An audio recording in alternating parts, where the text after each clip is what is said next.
media, digital amnesia, memory loss from really what's going on with the computers. You know, just setting up this call, there's so many changes to the technology, so many small screens that the eye can't really see the context, and mistakes are being made with entering the data, and the same thing is happening to our brains because we're compressing information smaller and smaller and smaller. Coders are putting character limits on all kinds of things, and this is not really what the human brain needs. If you're hopping on the live version of this, please hit that thumbs up. Let me know where you are in the world, what you're doing and thinking and how you're feeling. There's a free webinar coming up. Go to magneticmemorymethod.com/data to register. And we're going to be talking about this on the webinar and giving you some solutions. But on this live, I want to give you 3 solutions that you can use immediately to start tackling this problem of digital amnesia, of social media memory loss. And look, there's not a whole story of pain and problems and failure and all that sort of stuff. There's actually a lot of wonderful things about social media that we can preserve, so we don't have to throw away the baby with the bathwater, and you know, engage in this conversation with me. It's one of the most important ones that we have right now. Ragwendra is here. He says, good morning, thank you for saying hello. If you're hopping on the call, let me know where you are and how you're doing so we can make this interactive. And if you happen to be watching the replay, hit like anyway, thumbs up, and leave a comment below about this problem of social media memory loss, digital amnesia as it's called. And we're talking about technology and human memory. We're talking about how the internet affects our memory and how that we can preserve it and also enjoy all the great things that technology have for us in store. And I'm starting a whole playlist on YouTube to address this topic because it is the most important topic in the world, and also holding a webinar that you can hop onto. Just go to magneticmemorymethod.com/data, register, and you will be able to show up for that. Because using social media is great, and there's a lot of things about it that are so amazing. But there's a Google effect, as it's called. There are multiple examples of the Google effect, and I was really inspired by a talk I just had with my friend and bookkeeper, and we were looking at, you know, how can we actually help people save time, save stress, improve their memory of the tasks that they have to complete in order to actually have a better life, ultimately what it comes down to. And we have so much information at our fingertips, but the information is shrinking smaller and smaller into screens. And we know, and you can look this up for yourself, the book is called The Case for Mental Imagery by Stephen Kosslyn. We know that there's actually a one-to-one correspondence as such between information in the world and how the brain stores it. And the more that we're shrinking it and making it smaller and smaller, the more the brain is struggling to actually encode it. And that's what this digital amnesia effect is all about. You can read tons and tons of information on the internet on these small screens, but if there isn't a sort of correspondence to how the brain actually likes to encode information, then you may find that you're not really recalling nearly as much information from what you're reading as opposed to a book. Like a book has a much more spatial nature to it. This is why things like journaling is so powerful, why it's coming back, and why reading books is coming back. It's the revenge of analog, and it's such an important thing.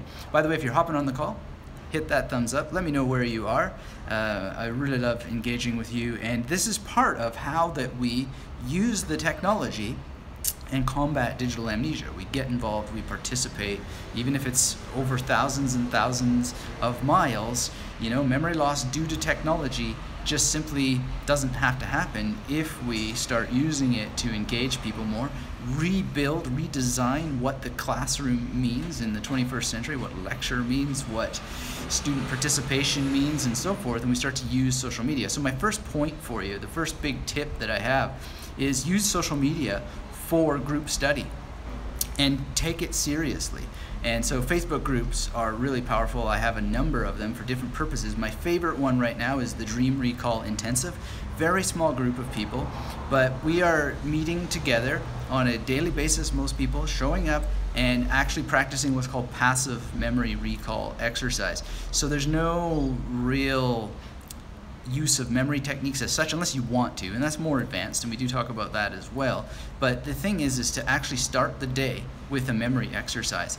And then the way we're using the social media to combat social media memory loss is actually spend time recalling together in a group setting what our dreams were, encouraging each other. Wow, that's great. Sometimes people are drawing, uploading their drawings of what they remembered, which is activating so much of your brain. It's getting your hands and your muscles and your arms involved, and it's just very, very empowering. People who have never ever recalled dreams or thought that they didn't recall dreams are remembering dreams and recovering so much of their life. And then of course we take it the next step, because this is the magnetic memory method, and there's a next step to be had, which is we then think, oh, what comes to mind to create a memory palace out of this? What comes to mind to have a new magnetic memory method bridging figure? What comes to mind to actually milk this lost information through sleep to help us improve our memory practice? And so it's really, really powerful, and that's one thing. Use your social media groups for study. Find them. If you're interested in the Dream Recall Intensive, you can get in touch. There's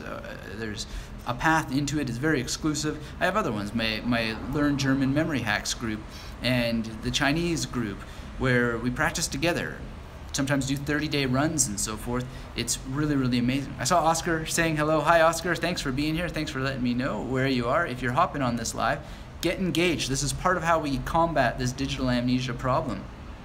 Ragwendra is asking if I know Hindi language. You know, I know a little bit of terms from when I studied sitar, but I don't know Hindi. No, I would love to. And actually, I was listening to someone speak with his mother in Hindi yesterday, and he was saying these words. Basically, someone was drilling him in English, and then he was saying what he remembered to his mother on a remote call, what he remembered from his childhood. And it was really incredible to watch it, because she was really super impressed by the vocabulary that he remembered, and he had some vocabulary issues and so forth.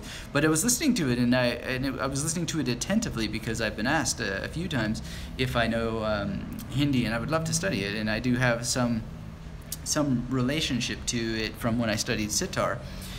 Beautiful instrument, by the way, and very challenging for your memory. So if you're looking for a memory challenge with the instruments that you're studying, and studying music is a great memory challenge, a great learning challenge, then sitar is something really incredible. Also because of its relationship to rhythm, the tabla, for example, if you were doing tintal, really, really amazing. Sabrine's here from Martinique. Wow, from Martinique. I don't think anyone's been on a call from Martinique, so thanks for saying hello. Glad you're here. By the way, there's a webinar coming up, magneticmemorymethod.com/data, D-A-T-A. That's where you can register. If you're watching the replay of this, the link will be down below, and you can click and register for that. But I appreciate everybody saying hello. Hit that thumbs up button. Let me know you're engaged. And again, that's part of combating this digital amnesia. The more engaged you are, the more likely you are to remember. But if you're just passive, and there's a place for being passive, don't worry. There's nothing wrong with that. We know the classroom effect. Most people, the teacher says, hey, anybody have a question? Most people will say no. And there's a chance in the digital environment, in the new online university lecture halls and classrooms and live settings, that more people will actually have the courage to ask their questions, to say hello, instead of having that teacher effect of, you know, hey, anybody have any questions? And the majority of the room, shoot, silent. We may have more engagement. And engaging is how that you create more connections in your brain. This is an amazing way to combat memory loss due to technology and social media. The Google effect, people who are students, the effects of Google on students is one of the most searched for things in the world. And so again, our first tip is to use social media for group study, and group study that is geared towards accomplishment, and approach it in a particular way. Approach it in a way where you're in there to get results, and that you're there to contribute to the results that other people are getting as well. Be a team player. Use the technology to play as a team, to develop a team relationship, to be 100% together on a shared outcome, and really, really dive in, really, really engage. You're going to help defeat this memory loss from social media by using it in that way. And there's so much snark and negativity out there, and be a positive force on there. The cognitive consequences of negativity are so extreme that the best way to combat it is to be positive. and to call out the negativity in a positive way. Take it, not with a, turn the other cheek when you get slapped, but actually turn to it and say, look, this is not acceptable in our world. You're really funny with your anonymous name, but we're here to actually learn. We want to learn.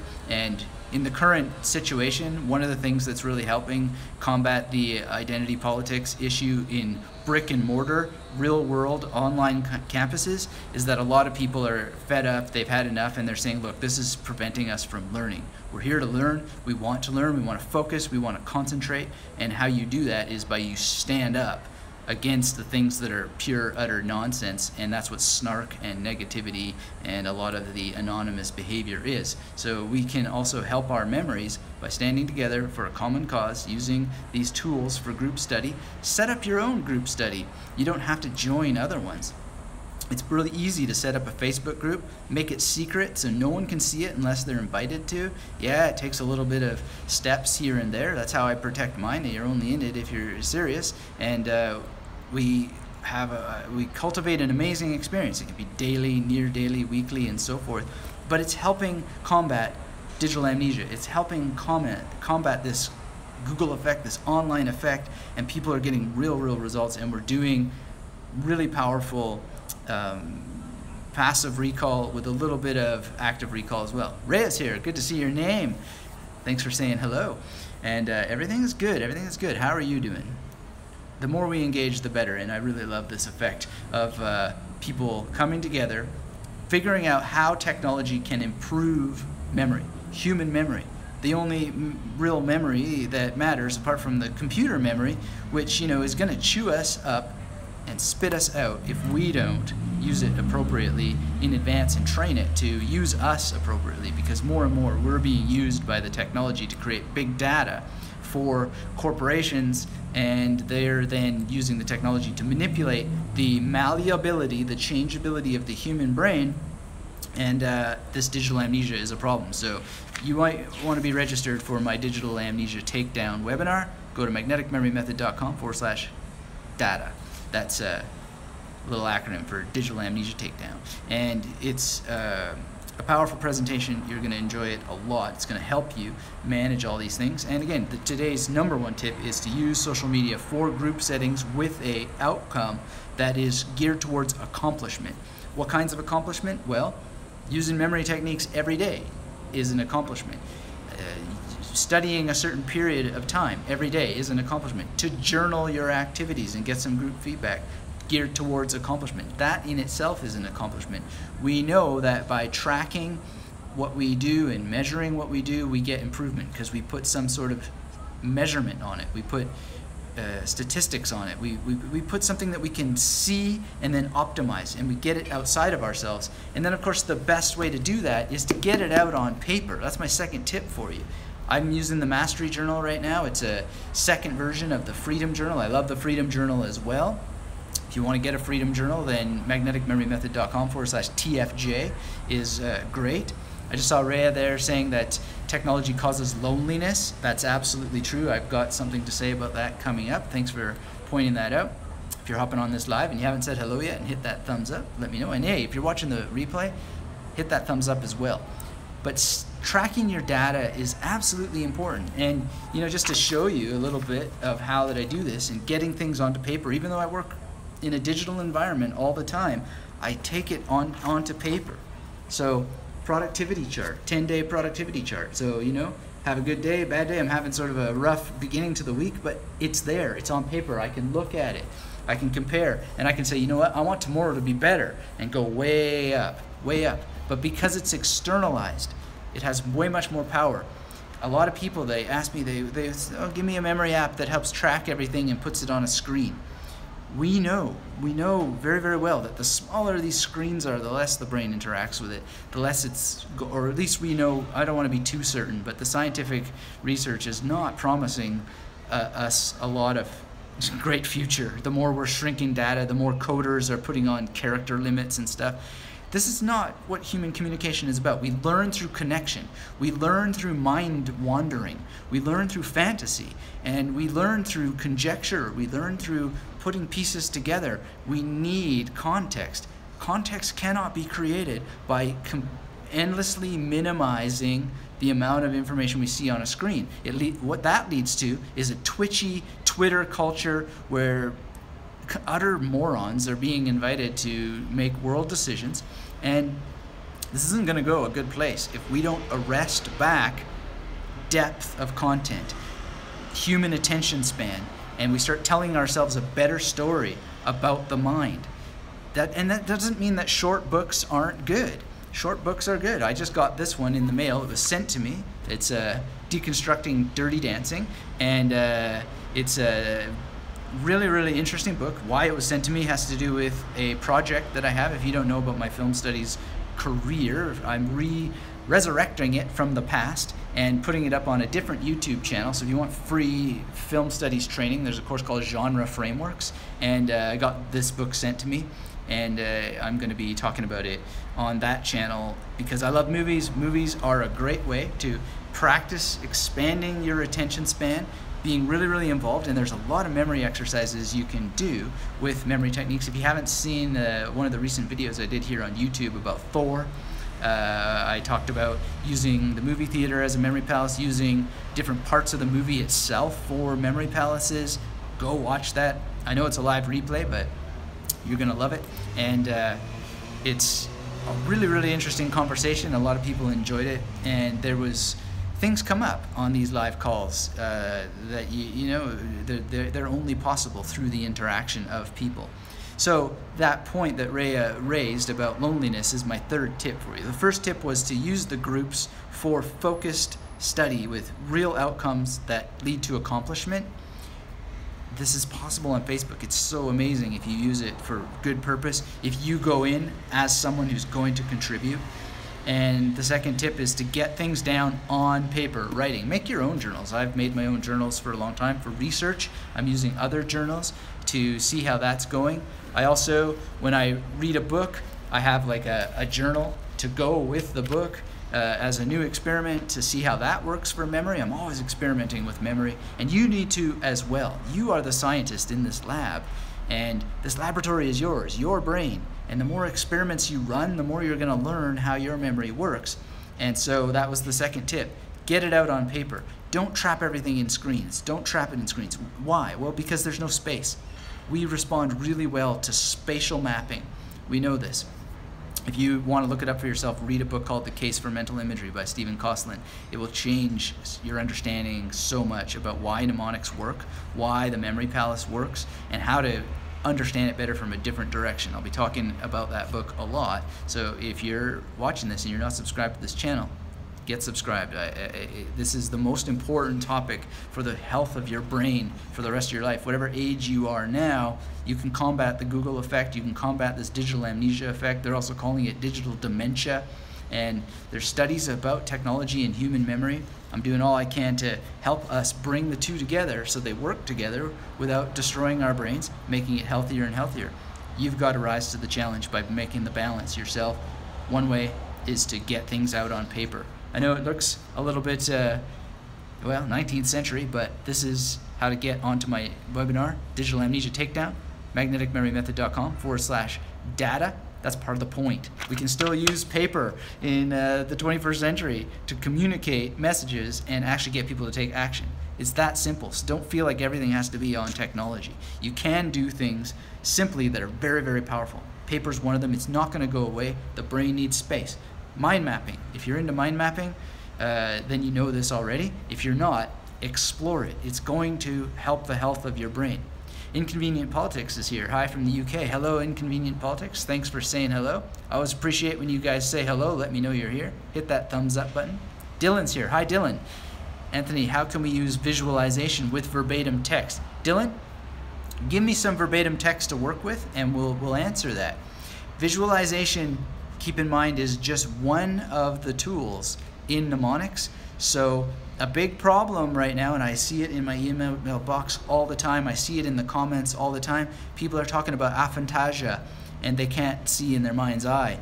And I relate to this. I don't have aphantasia myself, but I do have a pretty weak mind's eye, so to speak. I don't really see in pictures, but it has never stopped me from using memory techniques. And I've done a fair amount. By the way, speaking of fair amount, I mean, my public record is was with Dave Farrow, competing with him, and it was such an amazing experience. And I just talked to him on a call on the previous video, and he's giving away tickets on December 16th, if memory serves, in Las Vegas. So if you're in the Las Vegas area, if you know anyone who's even remotely near there and who could get there and would like some free memory training, who would like to be there, you need to get in touch with Dave Farrow and mention me, and he's got free tickets for you, and he's also got tickets for a much larger event. And Inconvenient Politics is asking, Dylan, have you seen Anthony's video on memorizing poems? I think this would help you. Yeah, absolutely. I mean, ultimately, the way that we use digital technology in order to get the benefit is we set aside some time and we go through a full training.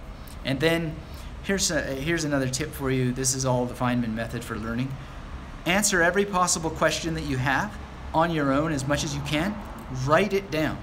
Get yourself a memory journal and write down your questions. Often you'll find the answer in your discovery process as you're formulating the question. You'll find it. Travis is here. Hi, Travis. So great to see your name. I'm really grateful to see you from Arizona, USA. I'd love to visit Arizona one of these days. I have a great friend from Arizona, and he's an eminist, and he uses memory palaces to great effect. And wow, great to see you here, Travis. Anyway, write this stuff down because it's going to help you so much when you're asking questions. Feynman said, you know, you want the best out of a teacher. You want a teacher to go to bat for you. Describe everything that you did on your own and show a history of your own effort. And that teacher will be so much more enabled to help you. So many people, they have this sort of twitchy, oh, just ask a question thing. And that's previous to technology. I remember it before the internet was a big thing, watching other students interact with teachers. They would never try on their own. And really, you need to formulate a kind of journey of your own, describe it, then bring it to the teacher. Because you're meeting the teacher halfway. They're able to help you a lot more. It's just as true now as it ever was. So I'm happy to answer questions about visualization for verbatim text here, but at the end of the day, as Inconvenient Politics suggested, you want to do some self-study. And the best way to do that is to put aside time, dedicate the time, close off all the notifications, close off everything that could possibly interrupt you. Say to your cat, your dog, your friend, your family, I'm going to be having focused time here. When I was in school, it used to be called USSR, uninterrupted sustained silent reading. Now it's like uninterrupted silent sustained viewing or whatever. And have something that is not on the technology. Paper. Put some notes, put stuff on pages, use different colored pens, whatever it is, and dedicate that time, take notes. I like to write a summary of things. I also like to take the next step, which is to tell somebody else what it was that I learned, summarize it in my own words verbally, because that generates more memory muscle interaction. You know, even if you're just saying it in the shower, you're getting it through another processing center, and then supplement it. Find some podcasts. If you're memorizing poetry, for example, as verbatim, go and find podcasts about poetry. It might be different poems, but it'll keep you processing the poem that you've thought about, get you some real interaction. The next step. Look for the next step. Look for the next action. And as my first tip for you today on this call was, create your own social media group, make it secret, private, whatever. Get some people you know are serious contenders. Have a daily poetry or verbatim text memorization group, and get people to show up. Chart your activity. Chart it both. Have a mixture of writing and digital thing. You can make videos and put them into YouTube. Facebook groups. It's so easy. It's so easy. Everest is here from Venezuela. Thanks for saying hello. If you're hopping on this call and you haven't said hello yet, hit that thumbs up. Let me know where you are. If you have questions, let's get in here and answer them. Rhea asks, do I recommend journaling and journaling what you have learned? Absolutely. Although you don't have to call it journaling, summary writing. Writing summaries is one of the most powerful things that you can do because you're paraphrasing, putting things in your own words, and I've done it different ways over the years, but I love the index card for summaries. When I'm summarizing an entire book, I would sometimes use, or a movie, I would use cards bigger than this. By the way, get registered for my upcoming webinar, magneticmemorymethod.com/data. That's the Digital Amnesia Takedown. Really love to have you there. But a bit larger card, I would do it for movies as well. I'd have shoeboxes filled with these cards. And this wasn't for memorizing things, although I would remember things a lot better, but this was for writing my dissertation, writing journal articles for the academic career path that I was on, and being able to take those cards and shuffle them around so that when I was writing, I didn't have to really write a top-down outline, but rather I could write from the cards, being my outline, shuffle them around and say, hey, I now remember that was coming up, I'm going to push that back, or I'm going to move it forward. Yes, there are digital versions of this. Did they ever work for me nearly as well? Scrivener, for example, is one of these digital alternatives. I kind of like it, but I don't use it that way.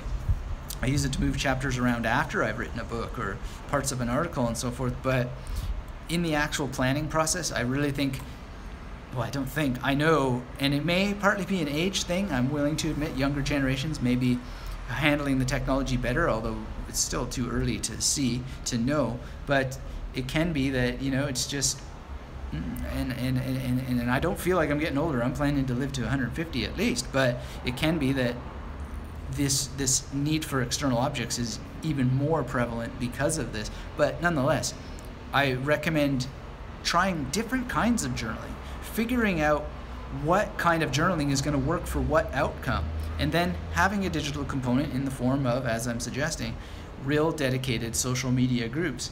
If you're wanting to join one of mine, there are options for that, but you want to be definitely engaged in the ways that I communicate those things, which is called an email list and answering email and all that sort of stuff. Let's catch up with Everest. How do you use memory palaces to memorize lessons of life? Memory for personal development. Okay, well, we actually have an FAQ video all about that in the Magnetic Memory Method Masterclass, and there's an FAQ page there where I answer questions, make detailed tutorials. It depends on what the life lessons are, how you've structured them. If you give me an example, I just use a memory palace, have that memory palace very well structured so that it's working properly. You have some skills with the technique, and then you have magnetic stations that are laid out in your memory palace. And I like to work with the magnetic imagery that I create to encode things in the memory palaces themselves. So a lot of people say, how do you connect, sorry, I got hair in my mouth here. How do you connect the imagery, magnetic imagery, with the magnetic station? And I never really think of it that way. It's not that it's connected, it's that it's created there. It may or may not use the actual characteristics of the station, but it's there. It's actually being built there or created there. It's being imagined there. So it is inherently already connected with that because that's where it was born. Think of it like, if you were at your own birth, or your mother and possibly your father remember exactly where you were born because they were there at that spot, and so you're mentally there at that spot. Now that doesn't mean you necessarily have to see it, and I often don't have a clear mental picture because you don't need to. You have all kinds of other sensations in your mind. And so whatever that life lesson is, if you want to memorize it verbatim in the form of a quote, well then you encode the quote and you massage it in there. There are other tools. If you haven't taken my free training, go to magneticmemorymethod.com, set aside some time, take notes. I get emails from people that said, yes, I did exactly what you said, I took notes. They report back to me what it is they did on their own. Rarely are there any questions because doing is the origin of confidence. Doing is the origin of all the creativity you would ever need. DOC, right? Doing is the origin of confidence. Doing is the origin of creativity. Doing is the origin of consistency.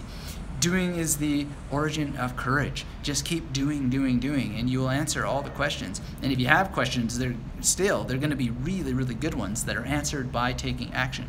Memory techniques are best learned by doing after you've had the training, and doing while you're doing the training by actually remembering what it is you got from the training, which I'm very confident is best done through note-taking and then direct application, immediate application.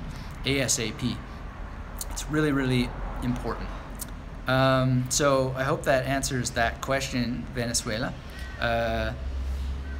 What are the 3 things you ask as a follow-up that allow you to reach the PhD? 3 books that changed your life. Okay, well, what allowed me to reach the PhD, or to get my PhD? I like it in German. Doktorarbeit abgeschlossen. So that means doctor work closed up or finished, completed. The 3 things and the 3 books. Well, the first thing was learning memory techniques. You know, my confidence was absolutely destroyed for various reasons, and the story is painful to go through, and I go through it to help people, but I was deeply clinically depressed, and I couldn't concentrate, I couldn't focus. This was before digital amnesia, but I had a kind of digital amnesia because there was a lot of competing technology coming up. YouTube wasn't there yet. But I remember people saying, yeah, you got to get on MySpace, you got to get on MySpace. The endless craze over MySpace at that time. And there was competition for your attention, but the biggest problem was this huge monumental depression. And luckily, fortunately, I found memory techniques, and I learned to memorize a deck of cards against all the odds. I thought it would be impossible. Lo and behold, 15 minutes after I learned the technique, I was, whoa, I memorized a deck of cards. I was recalling it with 100% accuracy. And I instantly saw all these books that I was struggling with. If I could just get the information from the books onto cards, that's where I started using index cards to gather information. Because I saw if I could memorize from cards, well, I could memorize from cards. So instead of King of Diamonds, I put on, ancient Greek terminology, aletheia. What does aletheia mean? I need to know that, right? Or maybe it was biblical Hebrew, or maybe it was some point from Foucault, or whatever it was. And I would put it on those cards and then start to use the same technique for memorizing and playing cards. And that changed everything. That was the biggest thing. Now, the next thing was, and I mentioned writing summaries, is I made sure always, this was a huge thing, is that when I read a book, I would write a summary of what I read. We're talking 2 to 3 paragraphs. And I gotta give credit where credit is due.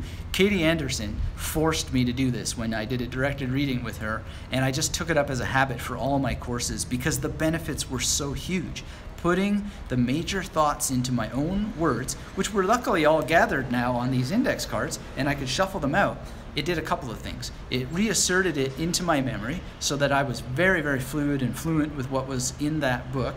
It also made it that I had some writing for writing an article, an essay, for an assignment, or for my dissertation later. I wouldn't say I would copy and paste as such, although that was possible, but I just had this index of material. So writing summaries was great, and then when you're giving presentations, which I had to give a lot of presentations about, you're much more fluid with the material because you've written about it, you've processed it through writing. And then the other big thing that was always huge for me is I would go to student study groups, real people, and we would take responsibility for different things. So you can't read it all. It's really, really hard to read it all. But if you know that someone is going to take care of Jacques Derrida on religion, and someone's going to take care of The Opening to 1,000 Plateaus by Deleuze, and someone's going to take care of What is an Author by Foucault, and you can trade notes and meet and discuss and so forth, then when you do read that stuff, if you're able to find the time, which often you are, and you're excited to, you want to because you've sold each other on it, you at least have a passing familiarity in advance. You've primed your mind for what's going to be in that book, and you've been able to contribute what you read in detail and essentially teach. So you get the benefit of everything. And should you not find time for everything that you want to read, you're still going to have some familiarity with it. You're going to have had it in a social setting. Chemicals in the brain are much better when you're in a setting, especially when it's with small people you trust and you admire, and they're there because they're hand-picked. Then you're going to have a much better thing. You trust them to actually have done their homework, and you have these discussions. And I would add to this mind wandering. I don't have all of the references for you, but there is very, very good science to the benefits of mind wandering for memory, for developing new ideas. And so when you're in groups and you're listening to other people talk, doesn't really matter if your mind wanders, especially if you have a recorder on. So this was another game-changing thing. I got more than 3, I'm sorry, but recording everything so you could go back to it later. I would record lectures, I would record these meetings, go back to them later. You're relieving your mind of the need to remember it all because you can go back later. And then I would listen to these things. Back then, you didn't have 2 times speed. Sometimes I would 2 times speed it and listen to everything like Mickey Mouse style. Pause. Put it on an index card if it was important, and then memorize it using these same techniques if it was worth memorizing. But that's a form of review, but more important than being a form of review, it was also a means of letting the mind let things go. So it can wander, you're free to make connections, and that was a game-changing thing. Then the other game-changing thing I would say is going to these field exams and just having the experience of needing to recall information without notes, without anything, and just letting the outcome go. And meditating beforehand, I was doing a lot of meditating, what I guess you would call now self-hypnosis, and really deep relaxation exercises, and being able to let go of the outcome. All of these things together, really, really pivotal, really, really game-changing. Really game-changing. So that's a bunch of stuff for you. I hope that helps. Let's check in with some other people here. Dylan has some verbatim text here, so let's try this. If ever any beauty I did see, which I desired and got, 'twas but a dream of thee. Okay, so first thing I noticed there, Dylan, is that there's a rhyme. So see and thee. I'm instantly going to pay attention to that. So this is a rhyming couplet, I believe. I'm not sure where this is from. But we want to have a memory palace here. So I'm going to create a journey in my mind. I'm not going to really worry about how many stations I need. I'm just going to think about it. And now, on the fly, and there's a podcast episode on impromptu memory palace construction. So I'll just create a memory palace impromptu, and it's going to start over there out in the hallway, and I'm just going to think, I'm going to designate my stations, make sure they're really clear, and so yeah, this is kind of boring to watch, I'm sure, but so there's one on this corner, there's one on this corner, then there's the front of the first elevator, front of the second elevator, and then my door. That should be enough, right? So if ever any beauty, how are we going to remember if ever any beauty? So I just kind of don't need things like, or I tend not to need these. I just start to think, what's beautiful to me? What is, and time, right? So maybe I'm starting to think of, okay, so there's a band called Everclear, I think they were called, and beauty, I'm thinking of like a really nice statue. I'm trying to get my mind to come up with a statue that I actually know and that is really beautiful. So you'd work on that, trying to figure out beauty. For some reason, Ned Beatty and Warren Beatty are coming to mind, which are sound equivalents, right? Go for whatever you've got. So Everclear is beating up Warren Beatty and Ned Beatty, and they're fighting over beauty. We'll just try and go with that for now. And then next station, I did see. So, and now as I'm thinking of that, I know that thee is coming because of the rhyming couplet structure, so I keep that in mind. And, well, an ocean, sea, is there. We want to have some action. So now maybe if ever any beauty I did see, do I need the did there? So it's a doing thing. So now Warren Beatty is maybe going and he's diddling, if you know what I mean, into the sea. And now we're going to go to the first elevator, which I desired. So if we wanted which, if we needed that word which, then we were going to see the Wicked Witch from The Wizard of Oz. She desires, right, the shoes, the emerald, ruby slippers, and so she gets them, right, which I desired, the which I desired and I got, so she got them. 'Twas but a dream of thee. So now we need some sort of image of a dream, and thee, of course, we're going to connect back to the sea, and so I work from there. It's just a matter of visualizing. Now, as I'm doing this onto the aphantasia thing, I'm not really, I don't have this clear HD television image of this. It's visual, but primarily spatial, and beginning to just craft an image that has force, flow, forward movement, consequence. One thing is doing something to the next as much as possible. Like I might want to go and refine it and add that now Warren Beatty is also, after he's diddling in the sea, he's actually doing something to the witch, and then the witch, still trying to think of like a dream thing, Dreamweaver maybe coming up with that. You know, there's several sort of things, and yeah, go from there. But make it flow, give it forward motion, and then what you're going to do, this is what I would strongly recommend that you do, is you go and you repeat that in your mind and you practice decoding it, making sure that your images work. And actually, Dave Farrow, on the last YouTube video, if you go back and you find it, he was saying something interesting, which is that if his images don't work for him, he tends not to try to improve them. He just goes, I don't want things that don't work immediately. I'm going to replace them from the get-go. So you might want to keep that tip in mind. I like to work with things that aren't working, but I might take up his challenge or his suggestion and see how that works for me, rather than compounding on new things and shifting and changing, maybe just rewriting and getting it right, because there's reasons why those things aren't working.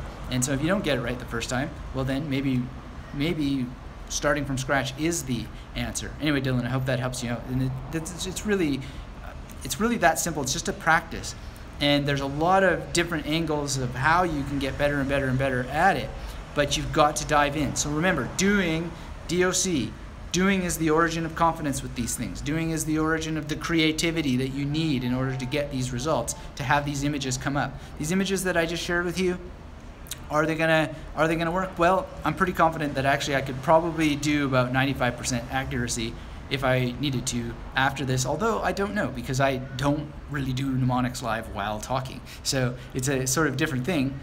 I always teach PEACH, the PEACH principle. The PEACH principle is practice encoding during calm hours, P-E-A-C-H.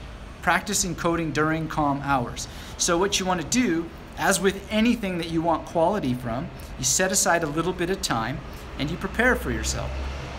And you would then maybe meditate a little bit beforehand, muscle relaxation, get calm, get relaxed, get smooth. This is a bit of a martial art, you know. You want to be flexible, and then practice the encoding during calm hours, and then practice decoding during calm hours as well. So what I would do is I'd have my memory journal, and on a fresh page where I couldn't cheat, because you need to challenge your mind. You're not learning if you're not challenging, and you're not learning if you don't make mistakes, because you want to know if you're making mistakes. You don't want to cheat. Writing it out from memory. Then give some space, some time around it, and then go back and check the original record against what you remembered. You can test your memory again and again and again, give yourself some time, and see if you need to correct it on your own. Think, oh, was that right? And maybe, oh no, and second guess yourself and see if you can improve it, and then go and check the record. And then if you need to rebuild some of the imagery or recreate some of the imagery, go ahead and recreate it. And the more that you do this, the more that you practice this, the more you're going to get it dead on the first time. And that's why Dave Farrow is an interesting guy to look at, because he has Guinness World Records around this, and you know, he's really good at accuracy and amount of material. And I don't know that he's done verbatim stuff, but with cards, and there's an equivalent to everything. So I'm sure that if he wanted to build a world record around, or if anybody wanted to build a world record around encoding poetry and recalling it with accuracy, you could. And this is pretty much how you would do it. Now, every person develops their own mnemonic style, and the mnemonic style they develop has to do with how much they show up. How much they show up to the practice and the art of memory. And it's so exciting. But digital amnesia is getting in the way. So if you haven't already gone and registered for the Digital Amnesia Takedown, go to magneticmemorymethod.com/data and join me on the webinar. Get registered, be there. And so, you know, I was absolutely amazed by A Question of Memory by David Berglass. And he says that the problem usually isn't the memory techniques. It's how you organize your time around it. It's what you do to prepare to be in a state where the memory techniques are going to work. The memory techniques are almost secondary to the removal of interruptions, the scheduling the time, the consistency, which is why I always tell you the DOC principle, DOC. Doing is the origin also of consistency, creativity, the courage, the consistency, the actual contemplation also, because you want to contemplate. You want to run these things through your mind. You want to make as many connections as you can. Think about what things mean. Think about what they also connect to. The more connections you can make, the more memorable it's going to be. And that's why you want to balance the input with the output as well, through the memory journaling, through sharing in a group setting. And speaking of sharing in a group setting, if you're hopping on live, hit that thumbs up. Let me know where you are in the world. I want to catch up with some of these other comments. Inconvenient Politics asks, has anybody read Mindware, Tools for Smarter Thinking by Richard E. Nisbet? No, I haven't read it, but thanks for mentioning it. I'm going to check it out. Everybody should. Let us know. Revisit this video in the future and leave a comment if you read it. Inconvenient Politics asks, Anthony, do you think you can use memory palaces and the like to do mathematical calculations? That's a good question, and it's something actually that's come up in one of my secret Facebook groups where we focus on accomplishment and doing. And I'm starting to think about it. And certainly what you can do is memorize the multiplication tables. It's great for kids, you know. 2 by 2 is 4. Look at the 2 shoes turning into 4 by the door, you know. And you actually use the door and help them create images that way. You can do the entire multiplication table that way. Now, is that the same as mental math, mental calculation? I don't know. I need to look more into the topic. I'm very, very excited about it because numeracy is one of my own personal challenges, and I'm really interested in numeracy and getting better and better at math. And you know, you always got to identify what is the outcome that you want from math, because math, like music, is many things. There's not just, you know, we say math, but there's multiple things that math is comprised of, as with music. As with language learning also, there's multiple competencies that you can go for. So the first line of attack would be, what is the competency that we're looking for, and what kinds of calculation, and there's just a lot of great stuff that's going on. And again, check out Dave Farrell's video that we just shot, because he's talking about how he's using brain games and changing the memory competitions to get more into that kind of stuff. I want to pick up with Everest. He mentioned 3 books that changed my life. Nicomachean Ethics by Aristotle. At the time, Plato's Republic, and I've talked about Republic a lot. I recently reread Republic. Not sure I have the same feelings about it anymore, although at the time it really did change my life a great deal. And Discipline and Punish by Foucault. Now, these are very controversial figures at the moment with the identity politics stuff, so I don't really support where things went. I was very lucky the time that I went to university, where I went to university. It was not hysterical, or at least I didn't perceive it. I maybe escaped unscathed because of my background or whatever before going to university, but those books were really game-changing and pivotal. One of the reasons why with the Republic, for example, and it's partly the dialogue style, the fact that you actually can discuss things at length, pick and choose. Glaucon was a very important figure for me because he was a skeptic, and he really put Socrates to work, and I like that. It's running the angles, running as much as we can. Now, he's not that any of those characters are particularly consistent and so forth, so you don't want to take it too seriously at the end of the day, but you want to get in there and really understand that. There's just the fact that you can have serious dialogue that goes on for days and days and days and days and days about certain topics, and the idea that you can become a better person, that there's a progress from here to here. And although I don't accept the idea of the good or eternal essences, the idea that there is a progress towards improvement, and that you can create certainty in life by being on the path to improvement, that's very, very powerful. And that it can be done scientifically. And that's where Nicomachean Ethics comes in, because it's a great corrective to some of the woo-woo fantasy stuff in Plato, and it's a much more scientific edge to it. There's a lot of, you know, you can get into this and you can make arguments and so forth, but at the end of the day, they're both after aletheia, which is a great word in ancient Greek. I'll leave it to you to look it up. That word in itself is game-changing. Heidegger used it a lot in a particularly interesting way. I don't think it's right to completely divorce these guys from their politics in the philosophy, but by the same token, you can also just take these things as ideas, play around with them as ideas. You don't have to get involved in all that sort of stuff, but you want to be aware of it and and see what can be removed, what can you be scientific about without opinion, without agenda, without the politics and so forth.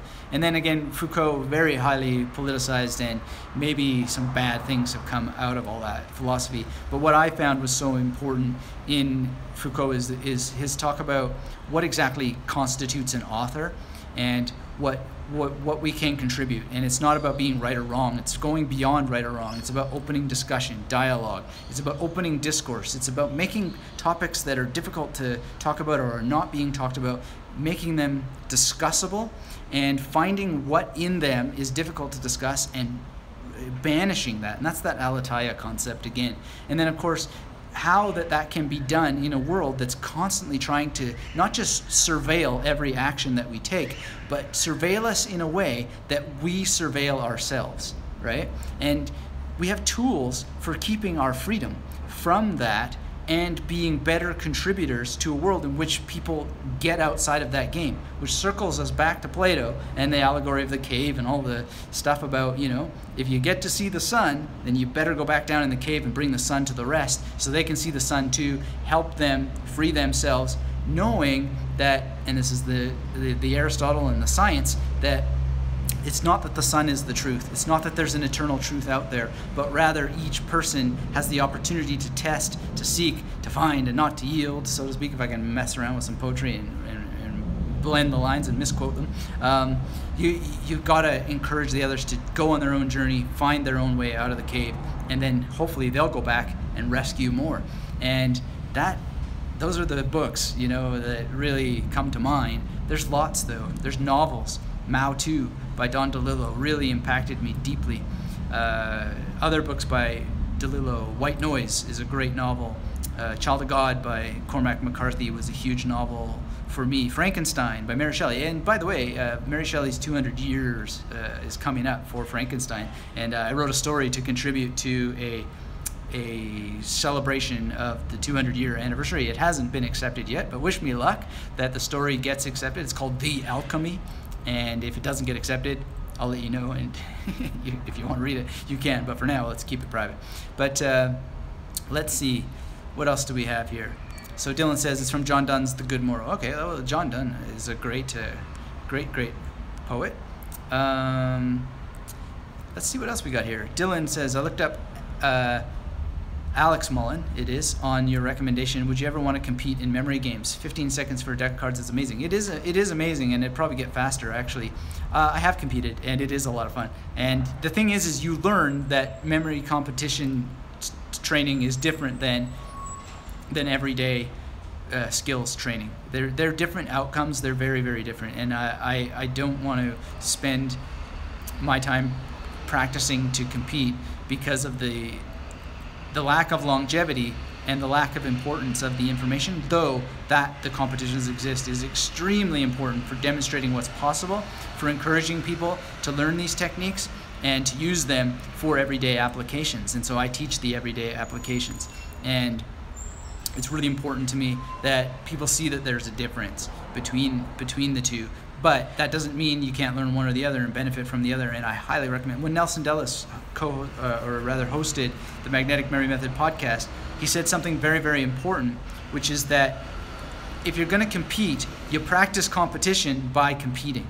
It's the only way. So that's different. But if you want to use memory techniques to learn a language, then you practice memory techniques to learning a language. If you want to use memory techniques for numbers, then you practice using numbers. And if those numbers are going to be mathematical formulas for getting better at programming, getting better at accounting, getting better at whatever it is you do in a profession, even in the medical profession you need math, certain kinds of math, well then you use the memory techniques to practice that, and you use it for volume and longevity.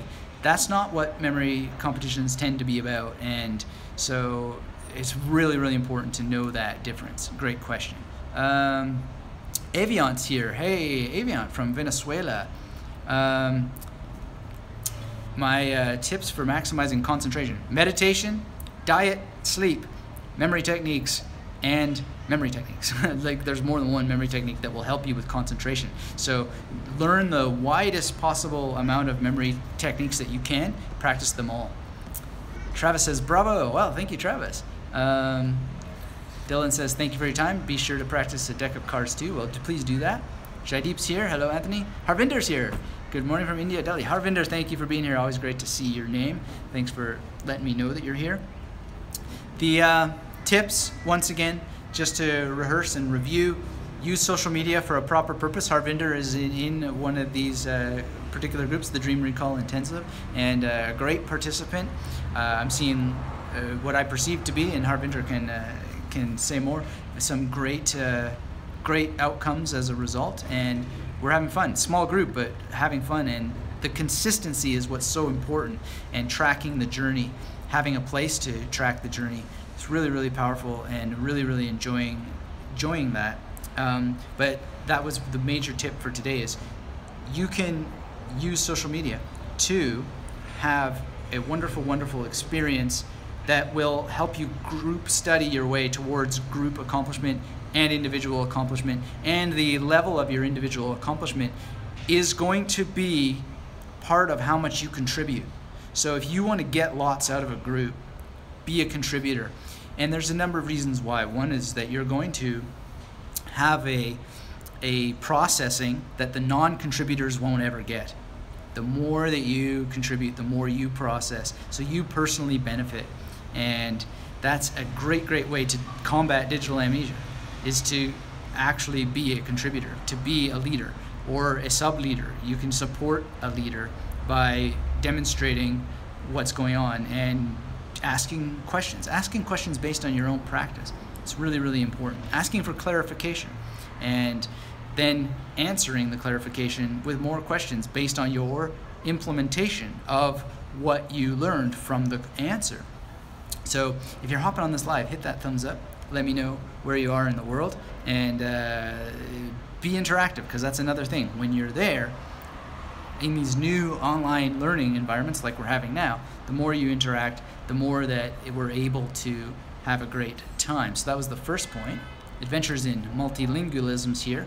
Do I have any advice for finals?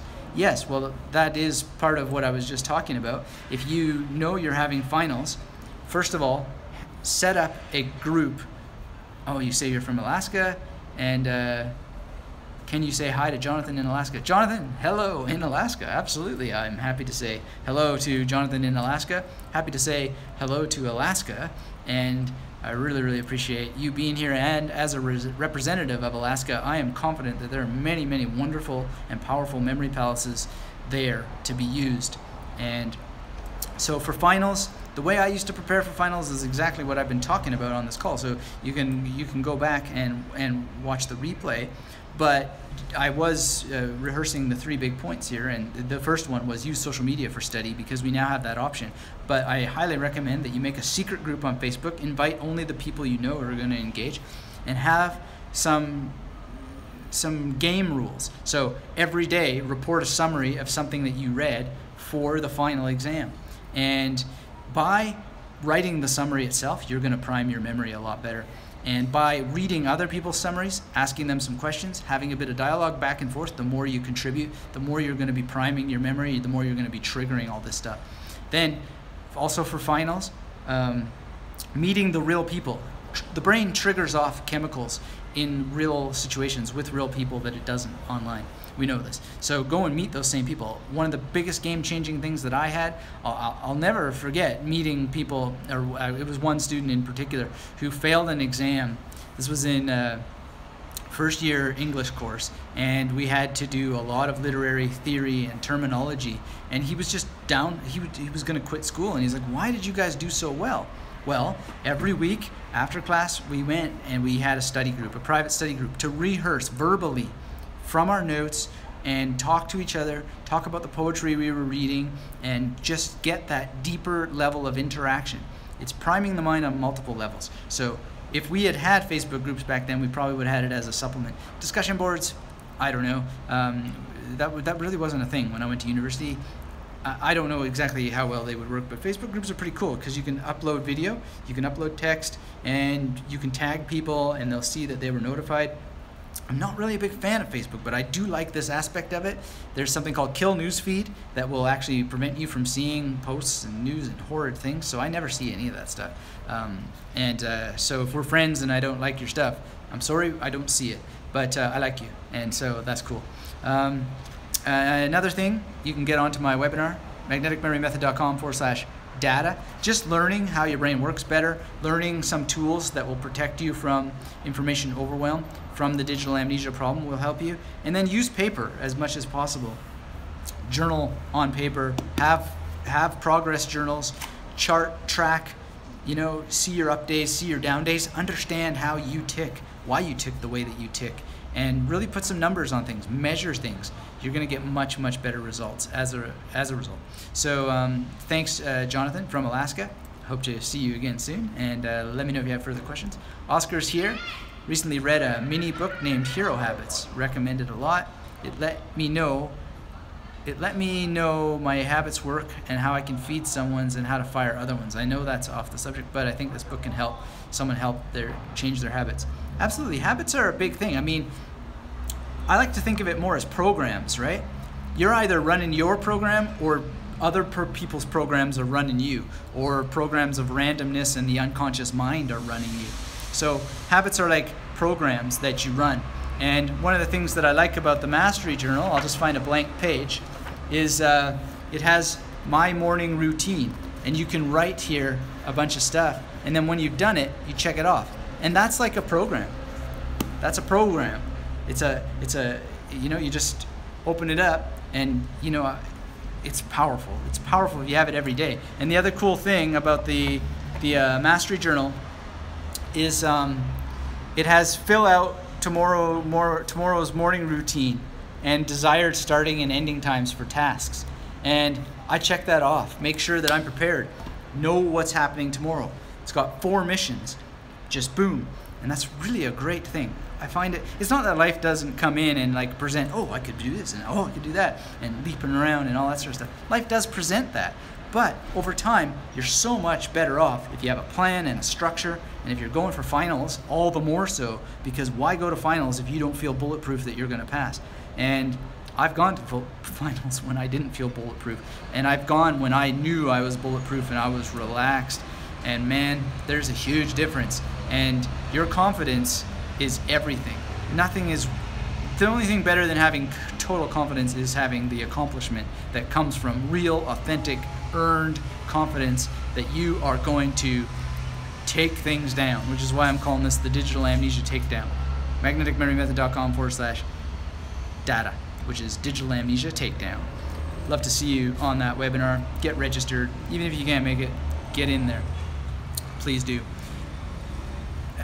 So Jonathan in Alaska, could you touch on the contrast between paid language tutors versus personal language exchange partners?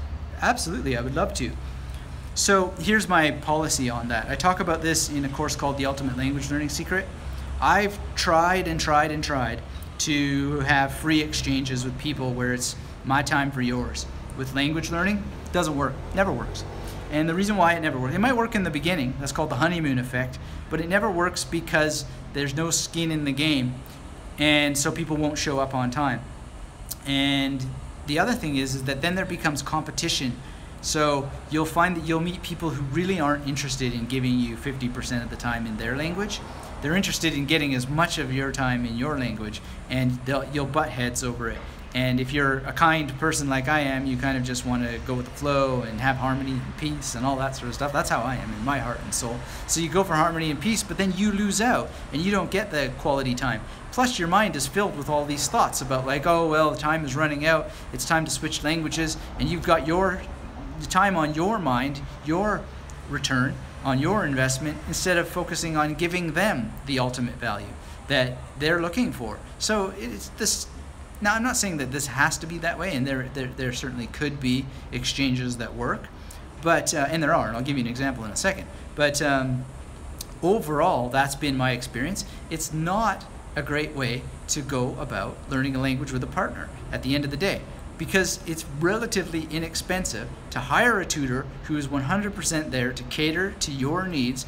You can create the program, and it's 100% focused on what you want to work on during that session, and you can just say, hey, yes, no, I don't want to do this, I want to focus on this instead. And you can search number of people, and you know, iTalki or iTalki, as some people pronounce it, is great for that. You can schedule a number of sessions in advance and have an amazing time by just having it locked in the calendar. I mean, we talked about having things locked in the calendar. Well, what better way to do that than have an actual service that lets you block 6, 12, 18 sessions in advance. You just show up.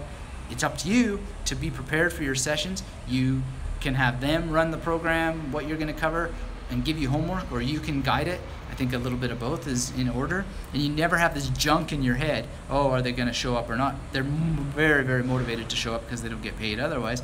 And you don't have to worry about, you know, oh, well, it's time to share in my language with them, and that they're hogging the camera, so to speak. So that's really important. That's my answer to that. And the exception to the rule is when you make friends with people in another language, which I do. My German upkeep is almost entirely with with friends from Berlin, and we meet and we talk. And I talked to a guy yesterday from Italy, and turns out he learned German, so I instantly jump on the opportunity to speak some German with him, and really great. He's a conference interpreter, and so if you're watching this, Francesco, great to meet you, and to have that time to speak German. But yeah, just preserve it for you. Really important tip. So let's see. Dylan's asking, how do I use the major system personally? Well, I don't use the major system, I use the major method. And there's a reason why I make that distinction. Because it's not really a system. Many people use it different ways. They modify it. Anytime you're modifying something, you're creating your own system. So I know it's a little detail. Maybe I'm being semantic, but I think it's important. I think these things matter. And so how that I use it personally, I use it for times with my mnemonic calendar. I use it for memorizing birth dates. And you know, I know someone whose birthday is on October 25th, which is Nail, right? So I have a Halloween guy there, or whatever you call it, jack-o'-lantern, and a nail going right through there in his arms. And that's going to make that pretty easy to remember that it's October 25th because of the pumpkin, the jack-o'-lantern, and the nail, right? And you just got to rehearse it a bunch of times, associate it with him, and so forth. And you know, that's one way to use it. Phone numbers, credit card numbers, bank account numbers, passwords when they're number-based. What else? One of my favorites, how could I forget? When traveling, I used to have this bad habit, I hated it, of digging the tickets out of my pocket again and again. What train was it? What wagon number? What seat number? Or in the airport, what seat number? Just constantly looking. Major method. Boom, done. Never have to think about it. And of course, the train platform or the airport lounge, great memory palace right there. So you actually have an extra link to the information. Great way of using your spatial memory. So that's an example. So if you don't have the major, like the question, how do you memorize dates and numbers? If you know the major method, then that's how. You can go to magneticmemorymethod.com/major-method. There's a full tutorial there for you. It's one of the best investments you'll ever make in your life. It is so simple. I don't know. I kind of have. I've forgotten the beginner sort of experience, so I don't know why it's a bit difficult for people to learn the major method in the first place. But if you do it the pretty common way, and this is the beauty of it, you can change it to whatever works for you. But the common way is that 1 is associated with a D or T. And to remember that, it's pretty simple. This isn't the way I did it, by the way. I just remembered that 1 was D or T. I didn't need a special step. But if you do need a special step, just remember that D and T have 1 stroke in those letters. N is 2, and there's a couple ways to remember that. N, a capital N, has 2 downstrokes. Noah took the animals onto the ark in pairs. So Noah starts with N. You have 2. 3 is M. Well, the McDonald's is a 3 on its side, and the M, or a mustache on its side, M. 4 is a little bit more challenging. 4 is associated with R, but it kind of looks like an R, the 4. Again, that was something for whatever reason, I didn't need anything for this. 5 is associated with L. If you hold your hand like this, you got 5 fingers, and it kind of looks like an L if you hold it out that way. If you're dyslexic, then hold it that way. There's always an option. There's always an option. What else could 5 help to? 5 lions. I mean, find associations. Why 5 lions? I don't know. Oh, here's another one. I'm pretty sure that pentagram, like the P-E-N-T sound, is related to the word all, and so like some of the sounds that start with P are related to all and 5 in some of the languages, and so all, like you can get it all with one hand, your 5 fingers. Maybe that helps because all has 2 L's, right? So 5 is L. 6, again, a bit of a challenge to come up with associations here, but 6 has options. Ch sound, the jar sound like j. You can also have sh, and other people have more options. Those are the ones that I tend to use. 7 is a k sound, so 7, if you take 2 7s together, I'm not sure I can do this with my fingers, but if you take 2 7s together, you can get a sort of K visualization. 8 is an F or V. And 9 is a B or P. 9 actually kind of looks like B or P if you rotate it, do mental rotation. And then 0 is a soft C or an S or a Z. And that's pretty easy if you think of a snake eating its own tail while it's snoring. So snakes hiss, right? And they can be snoring while they hiss. So stuff like that. And then you just got to practice it and use it. So then how do you memorize, like, why would I choose the word nail for someone's birthday being on the 25th of October? Well, because 2 is N and 5 is L, so now nail, which is a pretty stock image for me. And by the way, it's always a specific object that I use, or a specific person or character, so it's, you know, the nail. I'll be a little unsubtly subtle there, but the nail, and that's being now nailed into this pumpkin, which is an image for the month Halloween, the month of Halloween. So that's how it works, and you just make these words that help you decode what the number is. That's how you memorize cards, or it's a very, very powerful way to memorize cards. If you wanted to remember the exact day that the person was born on, well, a mnemonic calendar works by having an image for each day of the week. So Monday is like a moon, Thursday is Thor's hammer, and so on. Satellite Saturday, and so on. Ice cream Sunday. It's simple, and then you just create these images and you lock them onto. And what I like to do is have these mnemonic calendar images also spatially located. So the moon really is the moon. It's not just Monday moon because of the alliteration, but it is the moon in the sky. And Sunday is actually where I first recall having an ice cream sundae with my grandmother in Georgetown, Ontario, and in a Dairy Queen. So very, very memory unfriendly foods. Grandma, you're dead now, but don't do that again. But it's like a place, you see, and that makes it extra strong. And I believe the more connections you have to the things that you use, the more you're going to have them as very useful, powerful, profound memory tools. This is just a key principle. Keep making connections. Wrap on more connections. The more connections you make, the more powerful the mnemonic comes, and it's never too late. Thor, for example, by the way, I was on a podcast interview and I recall misspeaking because in the thing, and I said Thor Tuesday, but actually that's not, it's Thor Thursday. So that was a little slip of the tongue, but it's actually Thursday. And how you strengthen that is, I remember loving the most recent Thor movie, and I thought, oh, I'm now going to make my Thor calendar much more located at this new theater rather than the home theater where I originally saw Thor, and was thinking about that. So that I hope that's helpful for you. J.A. McCartney, whoa, so great to see you, Alex. I haven't seen you for a while. I don't know if you've been busy or what, but we miss your discussion on the Magnetic Memory Method podcast and blog posts, so hopefully we'll see you again. Amazing, I can see you live. Amazing, we can have you chat live. So, Adventures in Multilingual says, best language to learn in the United States, Go. Is Go a language? I've never heard of it. If so, it sounds great though. Have fun. Enjoy.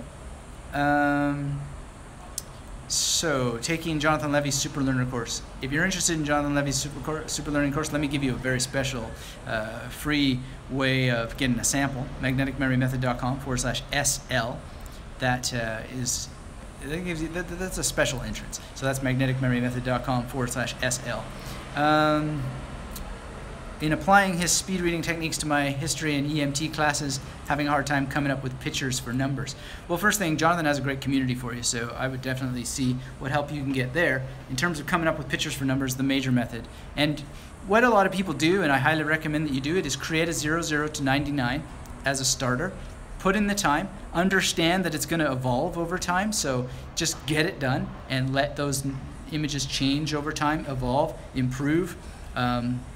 I've improved mine over time. I just love making little realizations, and the more you use them, the more you're going to realize, oh, you know what, that's not strong enough. So, for example, 32 used to be the man, just man, right? Just this generic sort of man. I kind of had like the Da Vinci guy in mind, but it was just too generic. And then I thought, oh, wait a second, Johnny Cash, the man in black. And then it became much more powerful, and then it interacts with the other numbers on a much more powerful level.